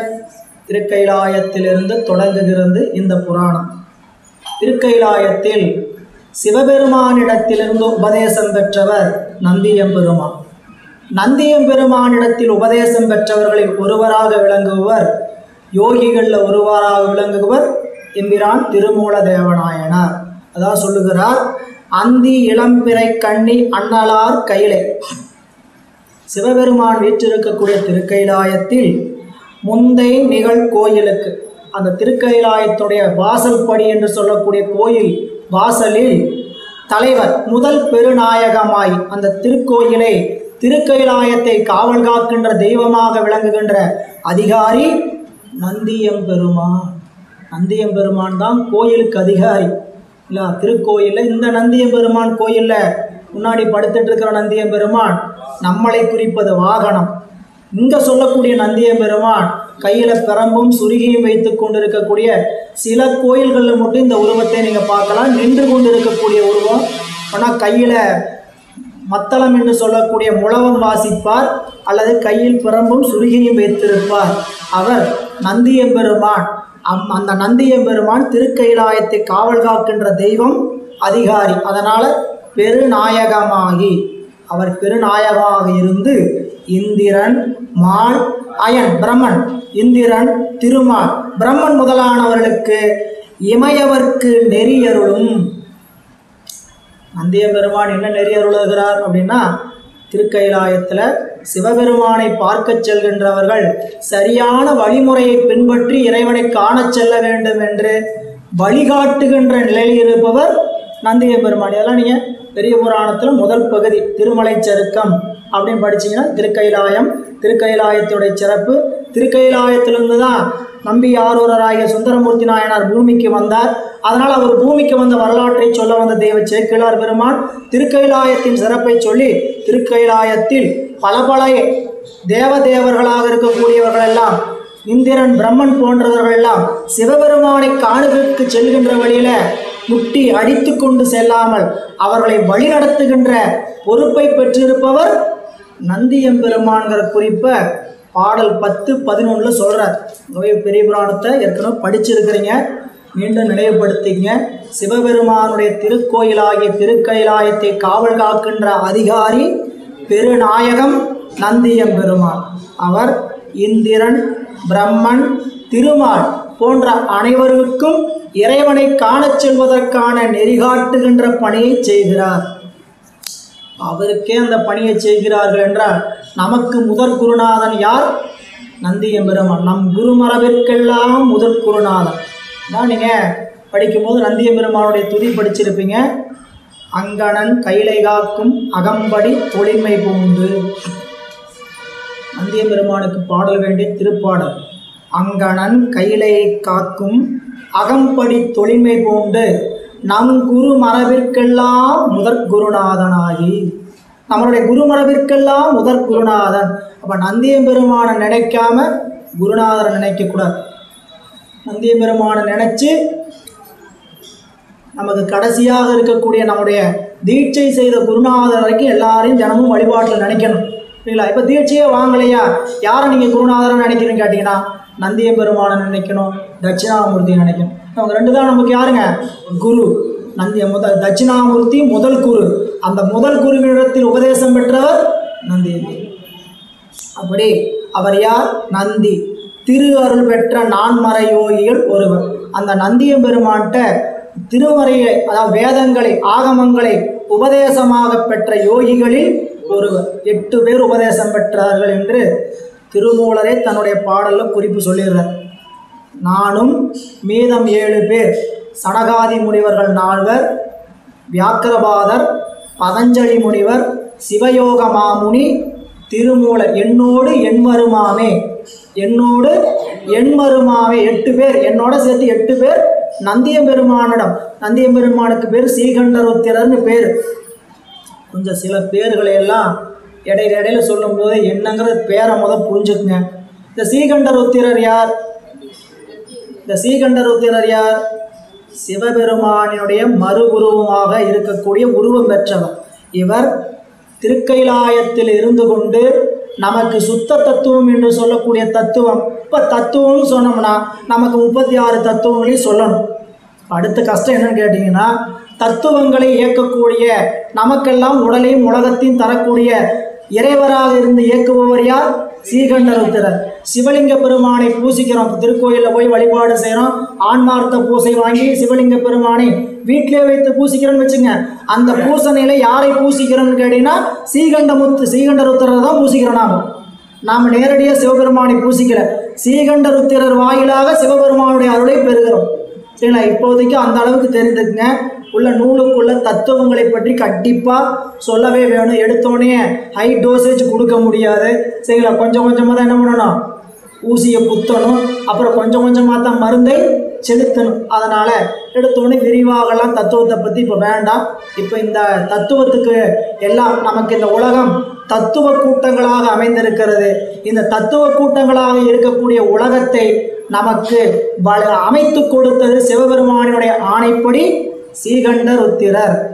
அவர்தான் இந்த உலகிற்கு நந்திய பெருமானாக உபதேசம் செய்தவர். சரிங்களா? இந்த நந்திய பெருமான் தான் 8 பேருக்கு உபதேசம் செய்தார்.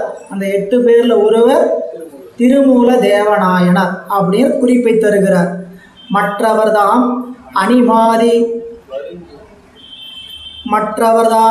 அணிமாதி வரும் சித்தி பெற்றுடையார் கொற்றவனார் திருக்கோய் தெற்கையிலே மலை நின்றும் குருமுனிவால் உற்றதொரு கேண்மையினால் உடன் சில நாள் உறைவதற்கு நட்டமிழின் பொதியமலை நண்ணுதற்கு வழி கொண்டார்.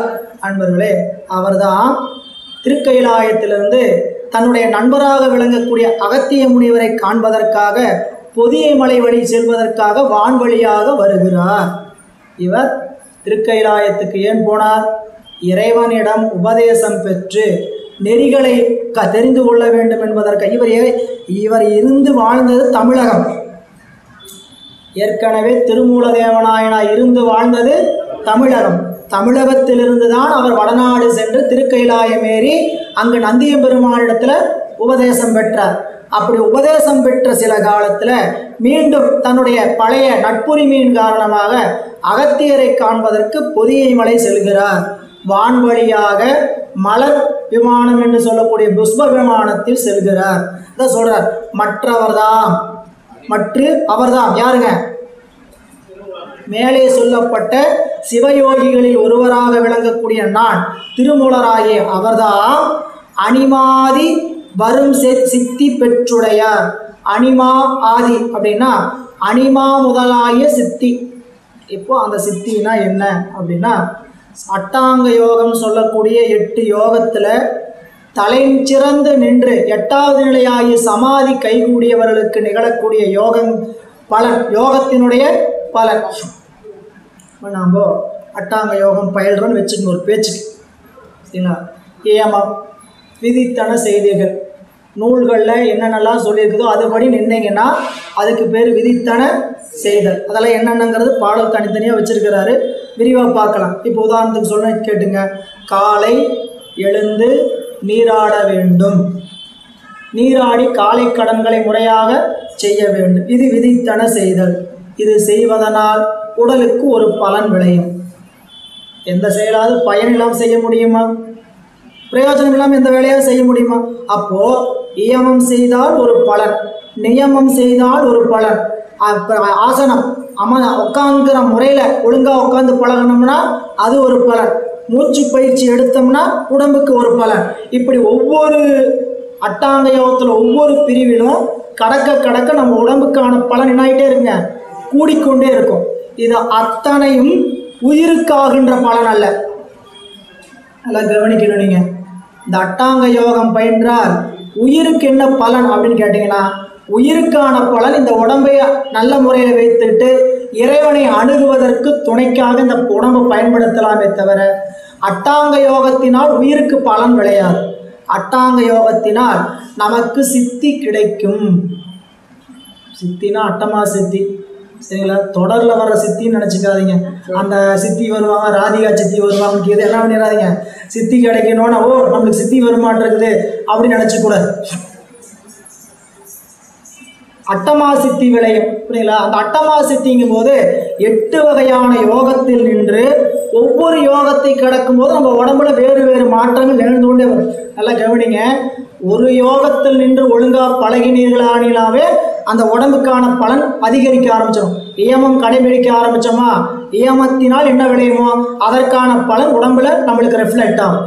அதே போல் நியமம் கடைபிடிச்சு விளக்கியன ஒழிதல், எதையெல்லாம் வேண்டாம், யோகத்திற்கு எதெல்லாம் தடையோ அதையெல்லாம் விளக்கணும்.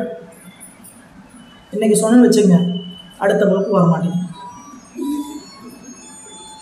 யோகம் இருப்பதற்கு எதையெல்லாம் வெட்டுறோம்னு சொன்னோம்னா என்ன பண்ண மாட்டீங்க, நம்மளுக்கு ஆகாது சார், நீங்கள் ரொம்ப சின்ன ஏதோ பெரிய பொருளை கை வைப்பீங்கன்னு பார்த்தா சின்ன சின்னதாக திருத்தணுன்னு இருக்கிற சாதாரண பொருள்லாம் கை வச்சு இதெல்லாம் செய்யக்கூடாது அப்படிங்கிறீங்க. அப்படி எல்லாரினாலும் யோகத்தில் நிற்க முடியாது, சரிங்களா? அப்போ எந்த நூலை படிக்கணும், திருமந்திரத்தை படிக்கணும்.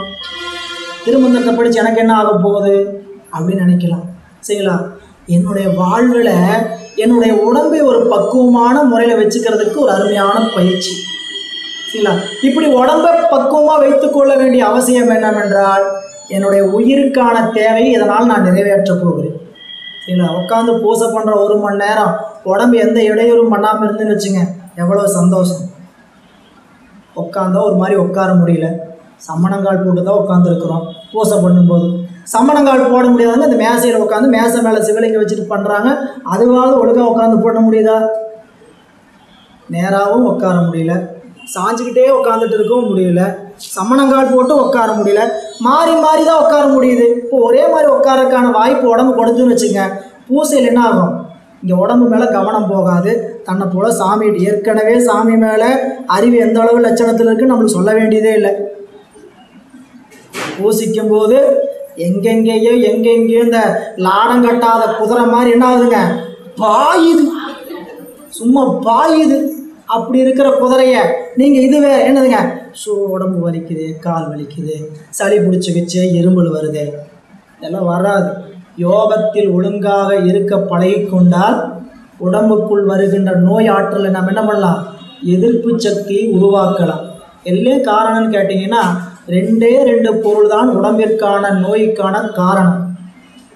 எவ்வளோ எளிமையான மெடிசன் சொல்கிற பாருங்க. உடம்புக்கு நோய்க்கான காரணம் 2 பொருள் தான். அதை சொல்லுங்கள் சீக்கிரம் அப்படிம்போம். மூச்சுக்காற்று ஒன்று, சாப்பிடக்கூடிய பொருள் ஒன்று. நம்ம உடம்புக்கு அனுப்புகிற பொருள் என்ன, மூச்சுக்காற்று ஒன்று, சாப்பிடக்கூடிய உணவுப் பொருள். இந்த 2 தான் உள்ள அனுப்புகிறோம். வேறு எதையாவது நம்ம உள்ள அனுப்புகிறோமா? தெரியாமல் ஏதாவது உள்ள அனுப்புகிறீங்களா? சாப்பிட்ற பொருள் மூச்சுக்காற்று.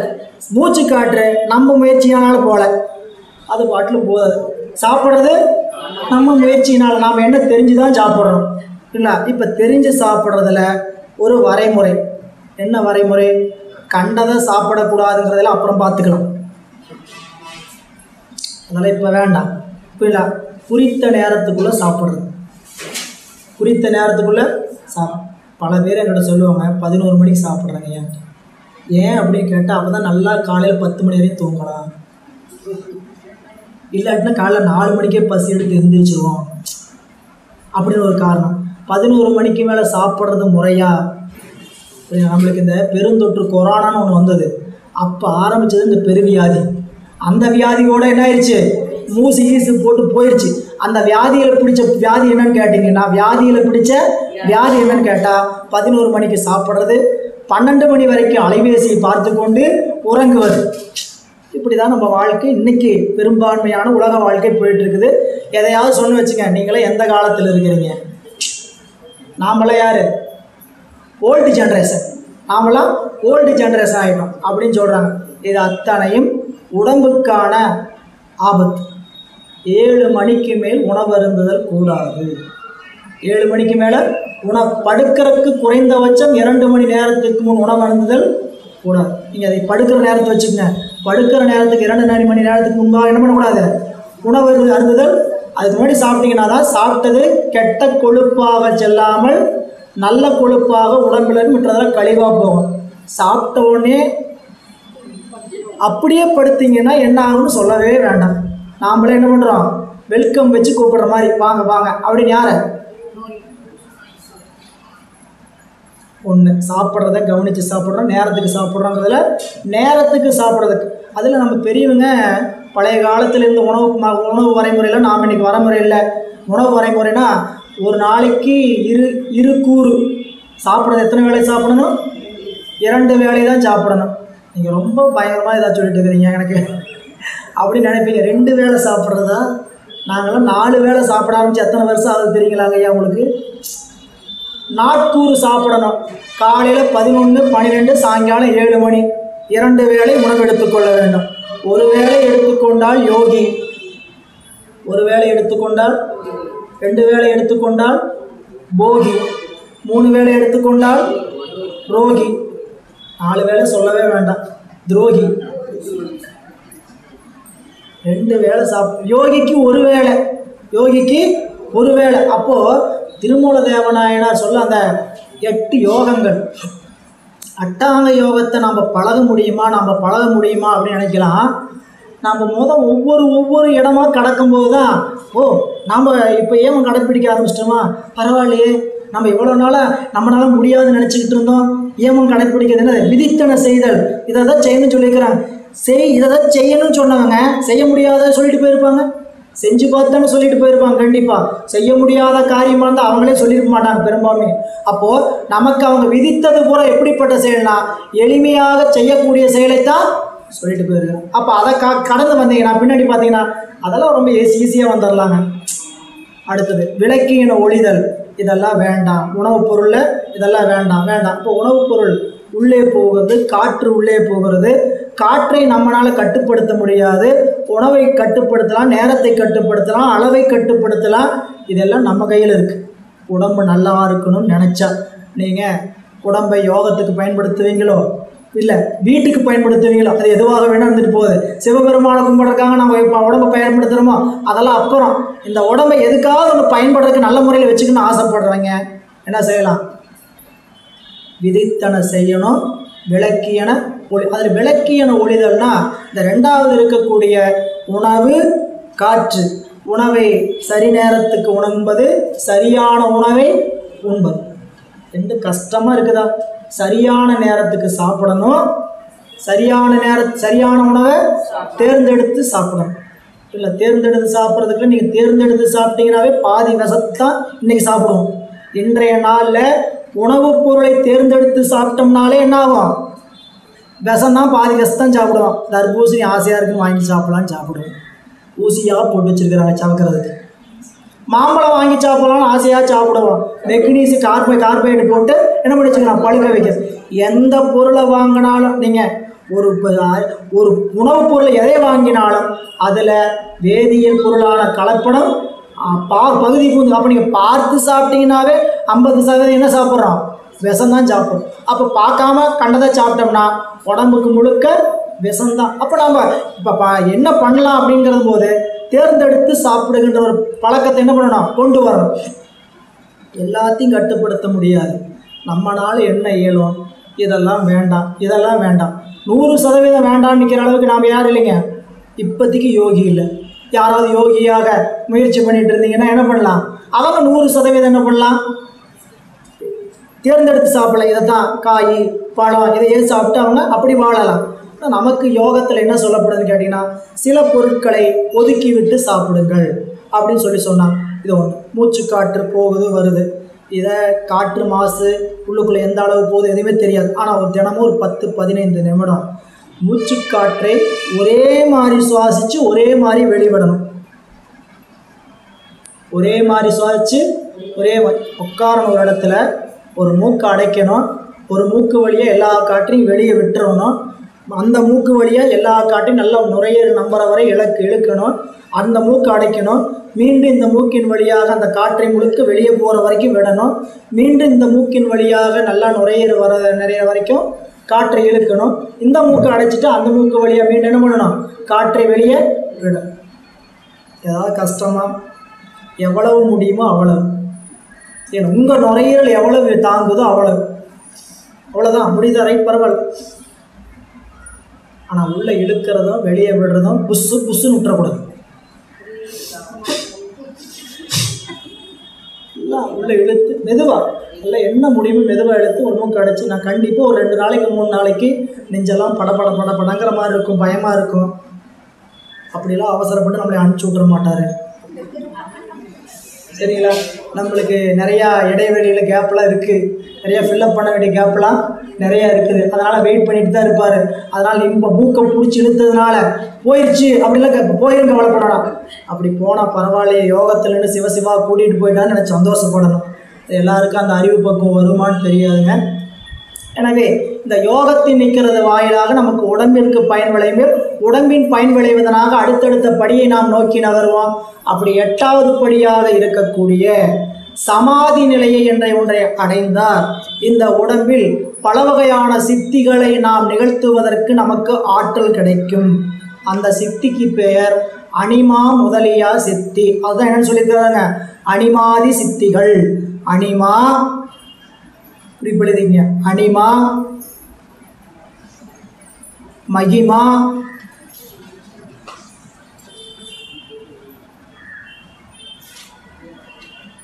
இல்லை கேள்விப்பட்ட பேராக இருக்குதுன்னு நினைக்காதீங்க. மகிமான்னு இங்கே கேள்விப்பட்ட மாதிரியே இருக்குது உங்களுக்கு. என்னங்க பரவாயில்ல, ஆசிரியர் சொன்னது நினைப்பு வந்தால் பரவாயில்ல.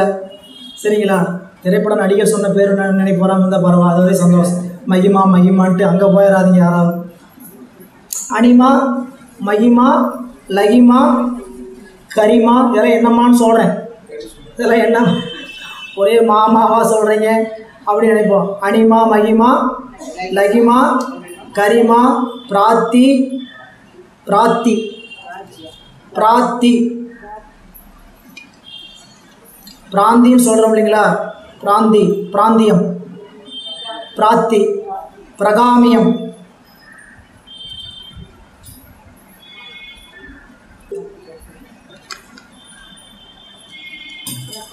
பிரகாமியம், ஈசத்துவம், வசித்துவம், ஈசத்துவம், வசித்துவம். ஏன்னா இன்றைக்கி திருமூலர் தேவநாயனாருடைய வகுப்புக்கு போனாங்க. என்னங்க தெரிஞ்சுட்டு வந்தீங்க? 8 சித்தி என்னன்னு தெரிஞ்சுக்கிட்டோம். வேறு எதுவுமே இன்றைக்கி வேண்டியதில்லை. இன்றைக்கி 2 மணி நேரத்துக்கு என்ன பலன்? 8 வகையான சித்திகள் என்னவென்று தெரிந்து கொண்டு அனிமா, லகிமா, மகிமா, கரிமா, பிராத்தி, பிராகாமியம், ஈசத்துவம், வசித்துவம்.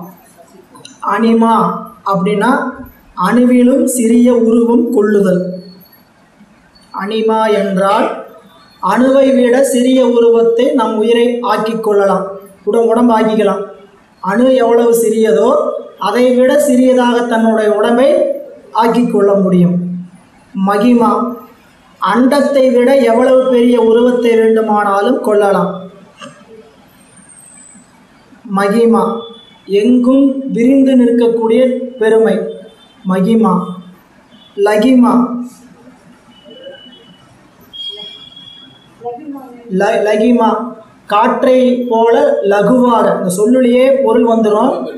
அனிமா அணுவை விட சிறியதாக உடம்பை பெற்றுக்கொள்ளலாம். மகிமா அணுவை, அதாவது அண்டத்தை விட பெரிய உருவத்தை பெறலாம். லகிமா காற்றை விட இலகுவான உடம்பை பெறலாம்.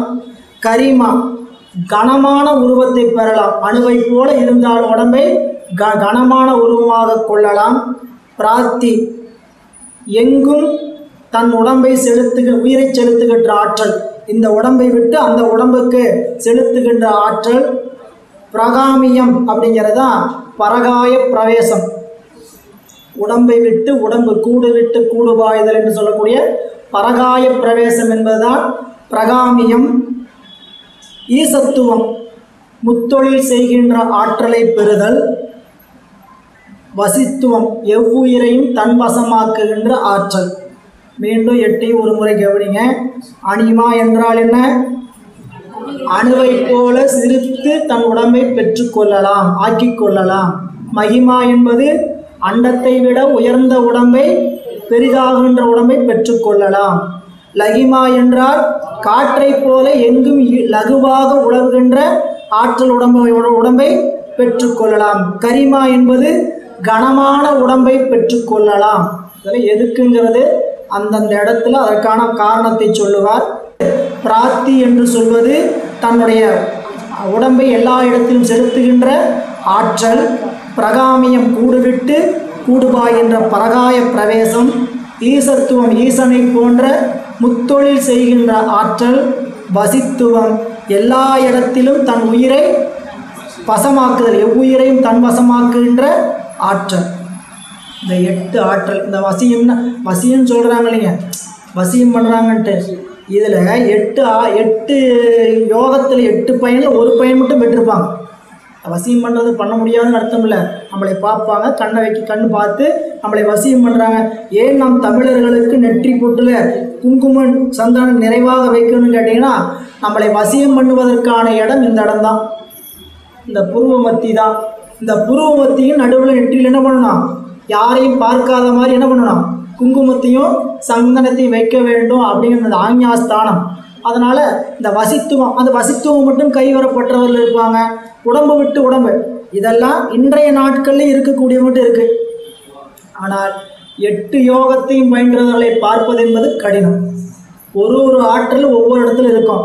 நீங்கள் பார்த்தீங்கன்னா தண்ணியில் மிதந்து கொண்டே ஆற்றல், அது ஒரு ஆற்றல். அதான் என்னதுங்க? அணுவை, அதாவது காற்றை போல மெல்லிதான உடம்பை பெற்றுக்கொள்ளுது. இப்படி 8 வகையான யோக சித்திகளையும் பெற்ற, அதான் சொல்கிறார். இப்போ பாடல் வாங்க, 2வது பாடல். மற்றவர் தான் அனிமா ஆதி வரும் சித்தி பெற்று உடையார். அவர் கொற்றவனார் திருக்கையிலை மலையிலிருந்து, மலை நின்றும்னா மலையிலிருந்து, குருமுனிவால், குருமுனி என்பவர் அகத்தியரிடத்து உற்றதொரு நட்பினால் கேண்மையினால் உடன் சில நாள் உறைவதற்காக, சில நாள் அவரோடு தங்கி உறைவதற்காக நட்டமிழின் பொதிகை மலை நண்ணுதற்கு. அதனால் தமிழ் மனம் வீசக்கூடிய பொதிகை மலைக்கு செல்வதற்கு புறப்பட்டார். அந்த வழியில் மண்ணு திரு கேதாரம் வழிபட்டு மாமுனிவர் பண்ணு புகழ் பசுபதி நேவாளத்தை பணிந்து ஏத்தி துண்ணு சடை சங்கரனார் ஏற்ற தூநீர் கங்கை அன்னமலே அகந்துரை நீர் அருங்கரையின் மருங்கடைந்தார். திரு கேதாரம், திரு பசுபதீச்சரம் என்று சொல்லக்கூடிய நேபாளத்தை கடந்து அவர் வருகிறார். வருகின்ற வழியில் கங்கை நீர் துறையாடி கருந்துரை நீர் கடல் ஏற்றும் அங்கனதாம் மகிழ்ந்தருளும் அவிமுத்தம் பணிந்து ஏத்தி மங்குள் வளர் வரைவிந்தம் மண்ணு பருப்பதம் இறைஞ்சி திங்களணி செஞ்சட அணிசடையார் திருக்காலத்தி மலை சேர்ந்தார். கங்கை நதிக்கரையில் நீராடி அவிமுத்தம் வாரணாசி என்று சொல்லக்கூடிய காசி, திருப்பருப்பதம் திருக்காலத்தி மலை வந்து வழிபட்டு அடைகின்றார்.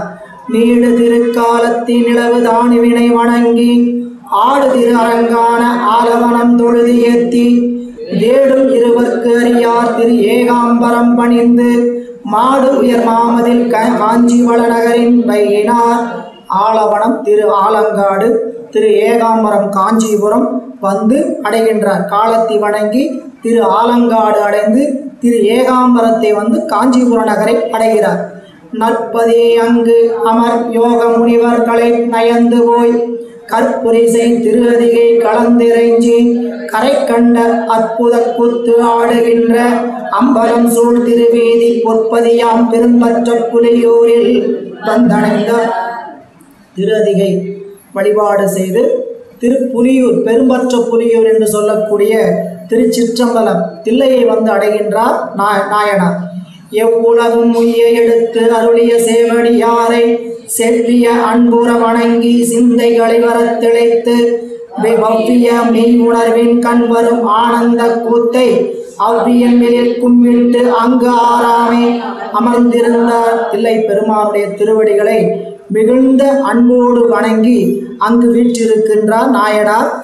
தில்லையில் பெருமானுடைய நடனத்தை கண்டு வழிபாடு செய்து கொண்டிருக்கின்றார். அப்படி இருக்கின்ற நாட்களில் தடநிலை மாளிகை புலியூர் தன்னில் உறைந்து இறைஞ்சி போய் அடல் விடையின் மேல் வருவார் அமுது செய்ய அஞ்சாதே விடம் அளித்தது எனக் கருதி மேதினிக்கு வளம் நிறைத்தே கடல் வயிறு நிறையாத காவிரியின் கரையடைந்தார். தில்லை வடகரை, வடகரையிலிருந்து தென்கரைக்கு வரார். காவிரி குறுக்களை ஓடுது. ஒரு அழகான இது தெய்வ சேக்கிழார் பெருமானுடைய கவிநயம். ஏன் பெரிய புராணத்தை சேக்கிழார் பெருமானுடைய வாக்கோடு படிக்கணும்னு கேட்டிங்கன்னா, திரு காவிரி குடகுமலையில் தொடங்கி திரு பூம்புகாரில் சென்று கடலோடு கலக்குது. காவிரி புறப்புற இடத்திலிருந்து அது தொடங்குகின்ற நிலையும் திருச்சிராப்பள்ளிக்கு அருகில் போகும்போது அப்படியே எவ்வளோ பெரிய அகன்ற காவிரி என்பதெல்லாம் உங்களுக்கு தெரியும். ஆனால் பூம்புகாருக்கு அருகாமையில், மயிலாடுதுறை தாண்டி பூம்புகாருக்கு அருகாமையில் போகும்போது காவிரியை ஆடு தாண்டி விடலாம். ஆடு தாண்டுகின்ற காவிரி நாம் போய் தாண்டிடலாம், அப்படி காவிரி இருக்கும். இது ஒரு இயற்கையாக அமைந்திருக்குதுன்னு சொன்னாலும் தெய்வ சேக்கிழார் பெருமான் சொன்னார், இந்த காவிரி ஏன் திருக்கடலில் போய் கலக்கும்போது கடலுடைய வயிறை நிறைக்காமல் போச்சுன்னு தெரியுங்களா உங்களுக்கு?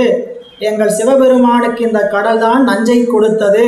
எனவே மேதினி உலகுக்கு முழுக்கும் வயிறு நிறைத்து சென்ற காவிரி எங்களுடைய சிவபெருமானுக்கு நஞ்சை கொடுத்ததனால் அதனுடைய வயிறை நிறைக்காமல் சென்று கடலில் கலந்ததுன்ட்டார். அப்படி ஒரு அழகை காட்டுறார் இந்த இடத்துல. அதான் சொல்றார், மேதினிக்கு வளம் நிறைத்தே கடல் வயிறு நிறையாத காவிரியின் கரையணைந்தார். அங்கு வந்து அணைந்து காவிரி நீர் பெருந்தீர்த்தம் கலந்து ஆடி கடந்து ஏறி ஆவின் அருங்கன்று உறையும் ஆவடு தன் துறை அணைந்து சேவில் வரும் பசுபதியார் செடுங்கோயில் வளம் வந்து மேவு பெரும் காதலினால் பணிந்து அங்கு இருப்புருவார். காவிரி தீர்த்தத்தில் நீராடி அங்கிருந்து புறப்பட்டு ஆ என்று சொல்லக்கூடிய பசு வழிபாடு செய்து வெளிப்பட்டதனால் உரைகின்ற ஆவடு தன் துறை, திருவாவடுதுறை. நமக்கு இந்த வாய்ப்பு கிடைக்கப்பெற்றதுக்கான காரணம் இறைவனுடைய கருணை அதுவாக கூட இருக்கலாம். இங்கே இந்த இடத்துல திருவாவடுதுறை ஆதீனத்தினுடைய வகுப்பு ஏறத்தாழ 18 ஆண்டுகள் நடக்குது. அதோ கணக்கு சொல்கிறேன், அவங்க பெரியவங்களாம் இருக்கிறாங்க, அவங்களுக்கு தான் தெரியும். ஏறத்தாழ 18 ஆண்டுகளுக்கு மேலாக திருவாவடுதுறை ஆதீனத்தோடைய வகுப்பு இங்கே நடக்குது. திருவாவடுதுறை ஆதீனத்தின் தான் அங்கே திருவாவடுதுறையில் தான் திருமூல தேவநாயனார் 3000 ஆண்டுகள் யோகம் இருந்து இந்த நூலை செய்திருக்கின்றார். சுவாமி என்னமோ அந்த கருணையினால் நமக்கு இந்த இடத்துல இந்த நூலை சிந்திக்கிறதுக்கு ஒரு வாய்ப்பு கொடுத்திருக்கிறார். திருவாவடுதுறை என்று சொல்லக்கூடியது பசு வழிபாடு செய்த சிவலிங்க திருமூர்த்தியை உடைய திருத்தலம். நம்மளுடைய சைவ சித்தாந்தத்தினுடைய ராஜதானியாக தலைமை பீடமாக விளங்குகின்ற திருக்கைலாய பரம்பரை என்று சொல்லக்கூடிய இடம் திருவாவடுதுறை. எனவே திருவாவடுதுறை திருக்கோயில் அணைந்து அங்கு இருக்கக்கூடிய பெருமானுடைய திருக்கோயிலை வலம் வந்து அங்கு வழிபாடு செய்கின்றார். அந்நிலைமை தானத்தை அகலாததொரு கருத்து முன்னெழும் குறிப்பினார் மூடும் ஆதரவு எய்த பின்னும் அகன்று ஏகுவார் பேணவரும் கொக்குலங்கள் பொன்னி நதிக்கரை புறவில் புலம்புவன எதிர்கண்டார். அங்க இருந்து திருவாவடுதுறையிலிருந்து இப்ப இவர் எங்க போயிட்டு இருக்கிறாருங்க? குருமுனி ஆகிய அகத்திரியை பார்க்கறதுக்கு பொதியமலை போயிட்டு இருக்கிறார். பொதியமலை போகணும்னு புறப்பட்ட போது திருவாவடுதுறையில் அவருக்கு ஒரு குறிப்பு கிடைக்கிறது. இங்கிருந்து செல்ல வேண்டாம் என்ற ஒரு திருவருட் குறிப்பு அவருக்கு கிடைக்கிறது. அந்த குறிப்பினால் அந்நிலைமை தானத்தை அகலாததொரு கருத்து முன்னி எழும் குறிப்பினாலே அவருக்கு முன்னே வந்து அந்த குறிப்பு தோன்ற மூடும் ஆதரவு எய்த பெருகிய அன்பு பொருந்த காட்ட அப்படி இருந்தும் பின்னும் அகன்று ஏகுவார். புறப்பட்டு போகிறார். சரி நம்ம வந்த வேலைக்கு போகணும் அப்படின்னு புறப்பட்ட போது, பேண வரும் கோட்குளங்கள் பொன்னி நதி கரைப்புறைவில் புலம்புவன கண்டார். எதிர்கால அதாவது இப்படி திருவாவூர்லேருந்து புறப்பட்டிங்கன்னா ஒரு 1/2 கிலோமீட்டரில் சாத்தனூர் என்று சொல்லக்கூடிய ஒரு ஊர். அந்த ஊருக்கு போகிற வழியில் காவிரி கரையில் பசுக்குளங்கள் எல்லாம் அழுது புலம்புகின்ற ஒரு காட்சியை பார்க்குறார். பகல் நேரத்தில் பசுக்கள்லாம் மகிழ்ச்சியாக மேய்ச்சல் இருக்கும். நல்ல இறையை தேடி தன்னுடைய வயிற்றுக்குள்ளே இறைப்பையில் அடைத்து கொண்டு சாயங்காலம் பட்டியில் போய் தான் அசையே போடும்.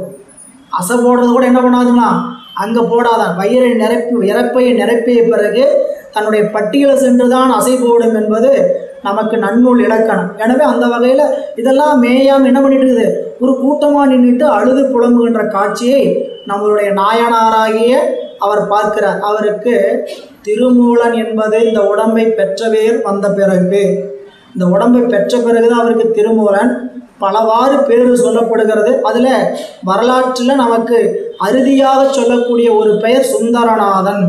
அவருடைய திருநாமம் திருக்கைலாயத்திற்கு சென்று நந்தியம்பெருமானிடம் உபதேசம் பெற்று மீண்டும் திரும்பி அவருடைய திருநாமம் சுந்தரநாதன்கிற குறிப்பை தான் பெரும்பாலும் நூல்களில் சொல்கிறாங்க. பாருங்கள், அந்தனதம் சாத்தனூர் ஆமேய்ப்பார் குடி தோன்றி முந்தை முறை நிறைமேய்ப்பான் மூலனினும் பெயருடையான் வந்து தனிமேய்க்கின்றான் வினைப்பயன் வினை மால வாழ்நாளை வெந்தொழில் வல்விடம் உண்ண வீடி நிலத்திடை வீழ்ந்தான்.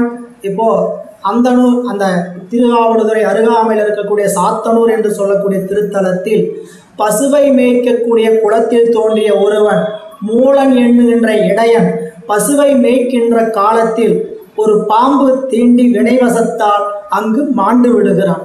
அவன் மாண்ட துயரம் தாங்காமல் இந்த பசுக்கள் எல்லாம் அவனை நக்கியும் மூந்தும் அழுதும் புலம்பி நின்று கொண்டிருக்கின்றன. அதான் சொல்றார், மற்றவன் தன் உடம்பினை அக்கோட்குளங்கள் வந்தணைந்து சுற்று மிக கதறுவன சுழல்வன மோப்பன ஆக நட்டுவ யோகியற்கான நம்பர் அருளாலே ஆ உற்ற துயர் இவை நீங்க ஒளிப்பன் என உணர்கின்றார். இவ்வாறு பசுவை மேய்க்க வந்த இடையன் மாண்டு போக அந்த இடையனுடைய உடம்பை கண்டு இந்த வந்து அழைத்து வந்த பசு கூட்டங்கள் எல்லாம் அவனை சுற்றி நின்று கதறுகின்றன, அழுகின்றன, மோந்து நக்கி நக்கி கதறுகின்றன. இதெல்லாம் நீங்கள் முன்னாடி பெரிய புராணத்தில் ஒரு பகுதி உண்டு, திருநகர சிறப்பு என்ற ஒரு பகுதி.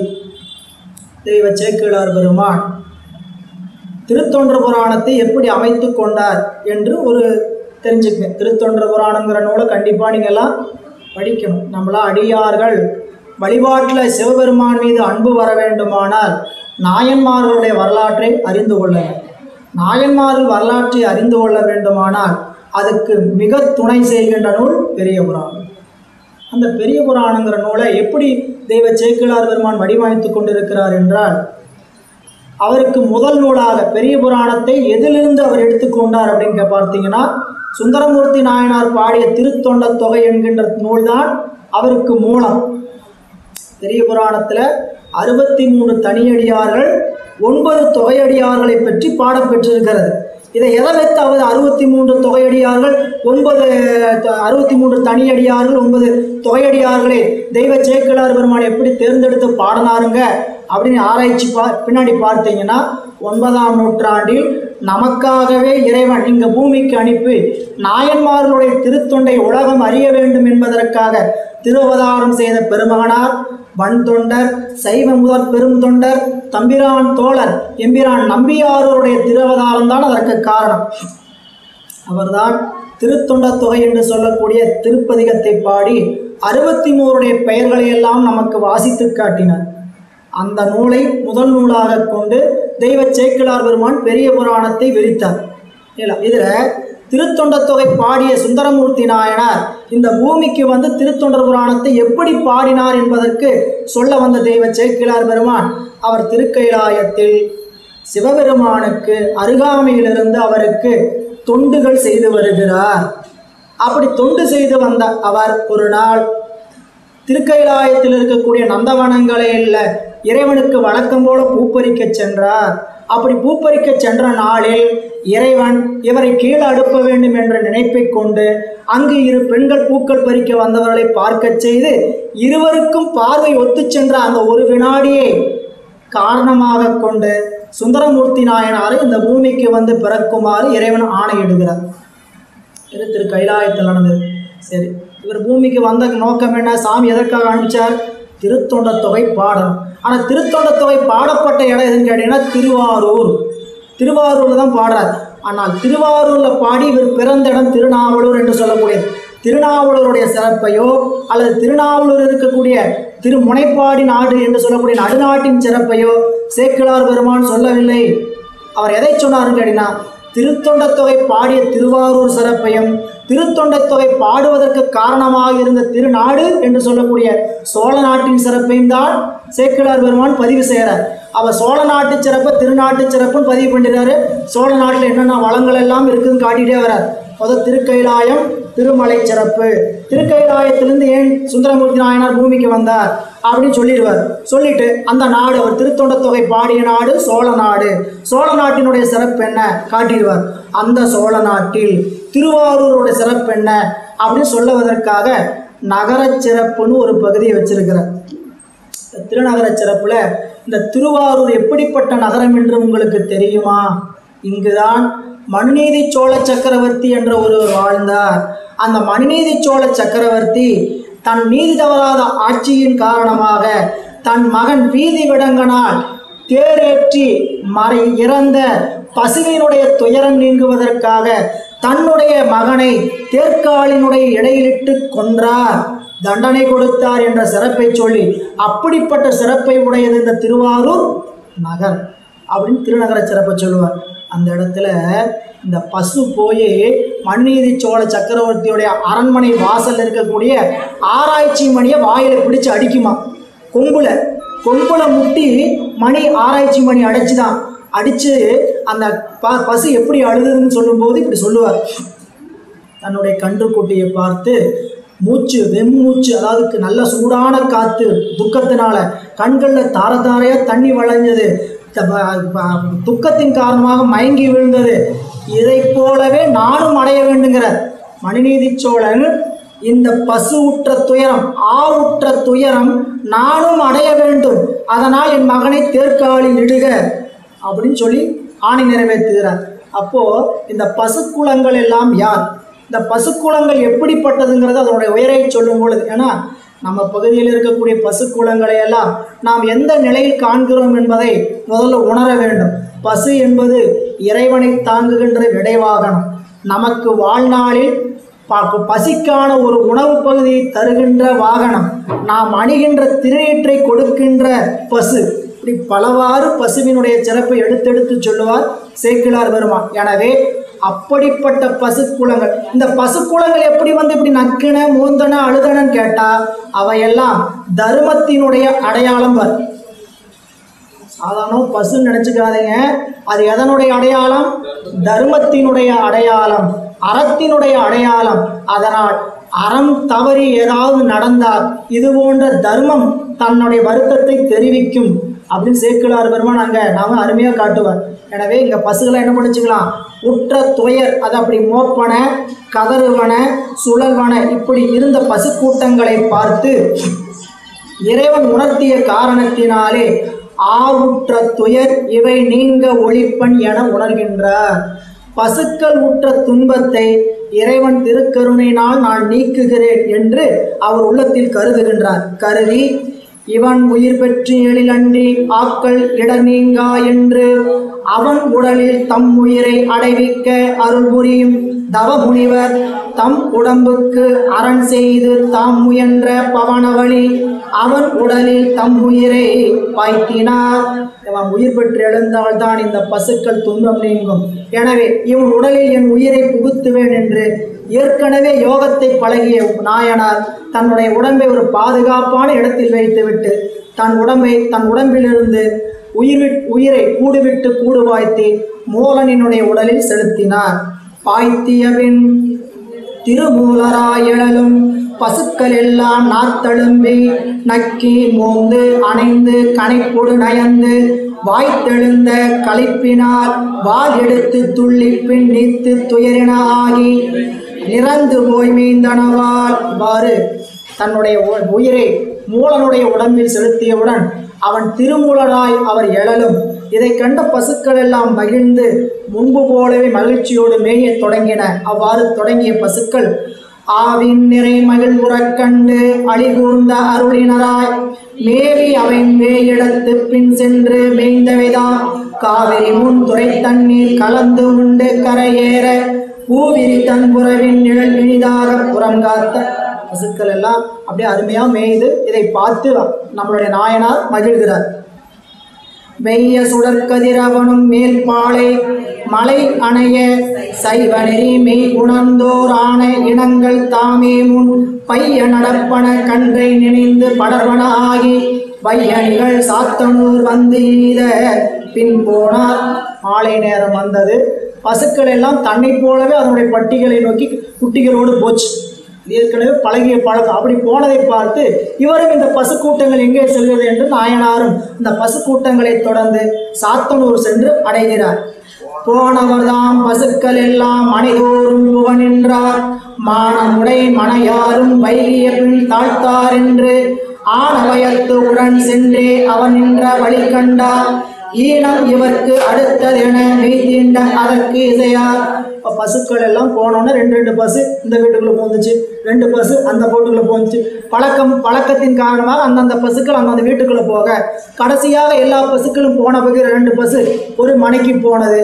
இது மூலனுடைய மனை, மூலனுடைய இல்லம். இந்த மூலனுடைய இல்லத்திற்கு சென்றவுடன் மனையாள் வெளியே வருகிறார். மனைவி இல்லத்தை சார்ந்த பெண் வருகிறார். அவர் மூலரை கண்டு ஏன் இவ்வளவு காலம் தாழ்ந்திருந்தது, இன்னைக்கு ஏன் இவ்வளவு நேரம் ஆச்சுன்னு கேட்டு வந்தார்.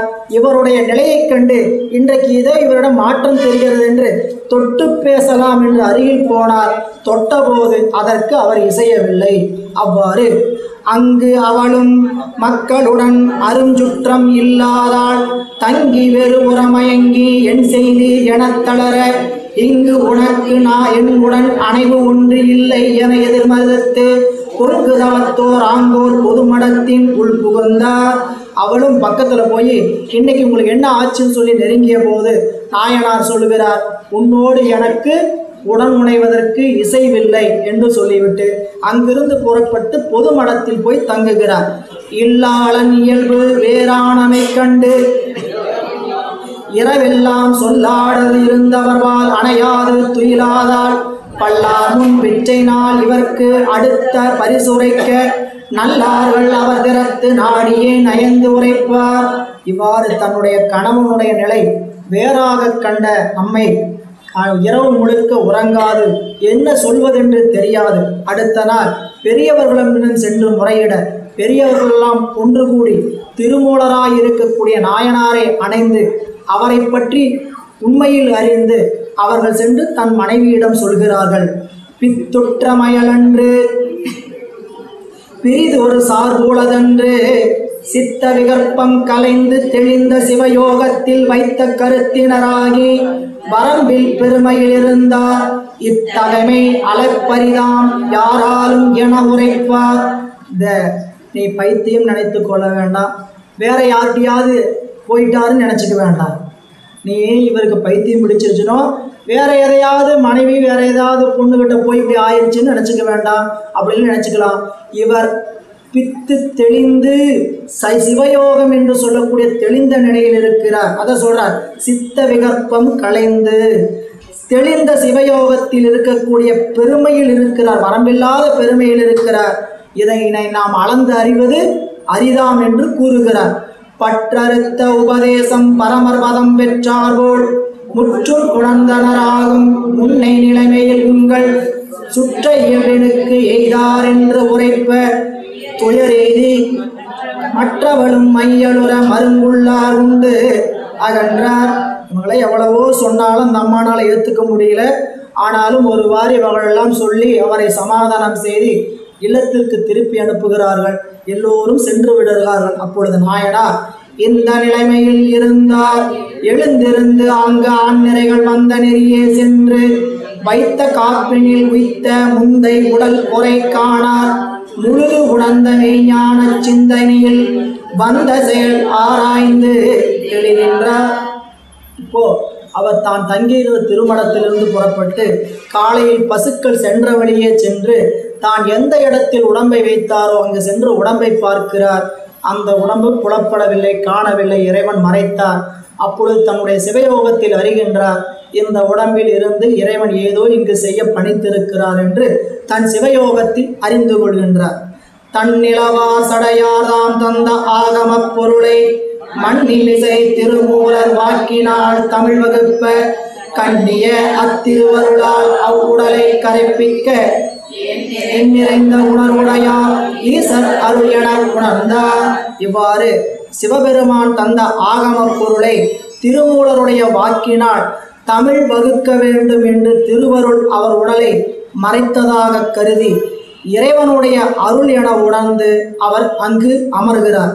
அவ்வாறு அமர்ந்தபோது சுற்றிய அக்குலத்துள்ளார் தொடர்ந்தார்க்கு தொடர்பின்மை முற்றவே மொழிந்தருள அவர் மீண்டு போனதன்பின் பெற்ற மீது உயர்த்தவர்தால் சிந்தித்து பெருகு ஆர்வ சற்ற முதல் கடிந்தவர்தான் ஆவடுதன் துறை சேர்ந்தார்.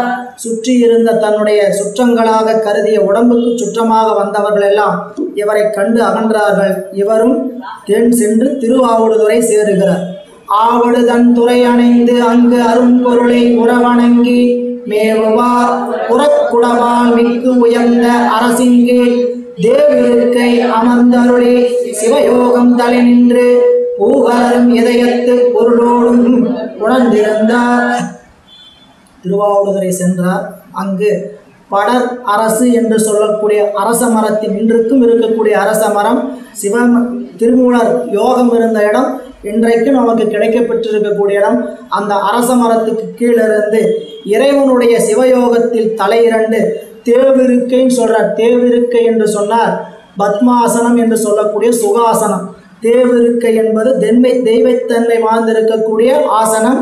சுகாசனம் கால சம்மணம் போட்டு சாதாரணமாக இருந்தால் அதுக்கு பேர் சுகாசனம்.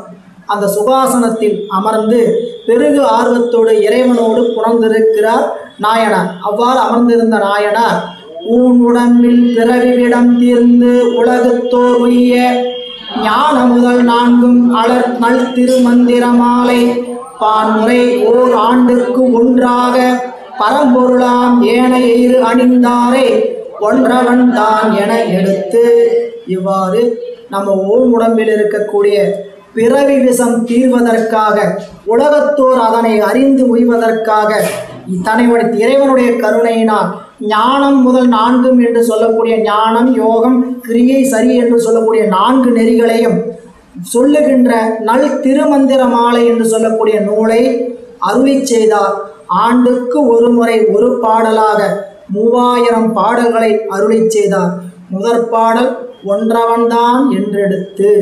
அப்போ சேக்கிழார் பெருமானுடைய வாக்குத்தான் முடிந்த வாக்கு. எனவே திருமந்திரத்தினுடைய முதல் திருப்பாடல் ஒன்றவன்தான் என்று எடுத்து. நம்ம நூல்களில் 5 கரத்தனின் ஒரு பாடல் இருக்கும், அது பிற்சேர்க்கையினால் வந்தது.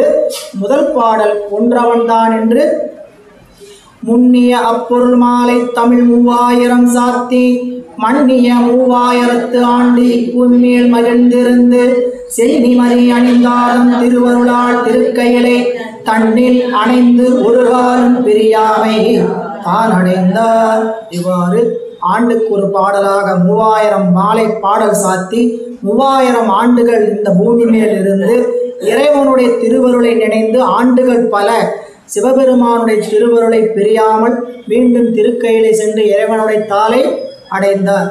நலம் சிறந்த ஞான யோக கிரியாசரியை எல்லாம் மலர்ந்த மொழி திருமூல தேவர் மலர்கடல் வணங்கி அளந்த புகழ் திருஆரூர் அமணர் கலக்கம் கண்ட தளங்குழல் விரல் தண்டியடிகள் திறம் சாற்றுவாம். இவ்வாறு சைவ நெறியில சொல்லப்படுகின்ற 4 வகை நெறி, சரியை கிரியா யோகம் ஞானம் என்று சொல்லக்கூடிய 4 நெறிகளையும் 3000 தமிழ் மாலைகளாக சாத்திய திருமூல தேவநாயனாருடைய வரலாற்றை இவ்வாறு நான் சொல்லி இருக்கின்றேன் என்று சேக்கிழார் பெருமான் இந்த வரலாற்றை நிறைவு செய்கின்றார். நாம் திருவரலாற்றை நிறைவு செய்து கொண்டு தொடர்ந்து வருகின்ற வகுப்பில் நூலுக்குள் பயணிக்க இருக்கின்றோம் என்று சொல்லி இன்றைய சிந்தனைக்கு வாய்ப்பளித்த திருவருளுக்கும் குருவருளுக்கும் நன்றி பாராட்டி வந்திருக்கக்கூடிய அனைவரின் திருவடியிலே வணங்கி இன்றைய சிந்தனை இந்த அளவில் நிறைவு செய்கின்றோம். திருச்சிற்றம்பலம்.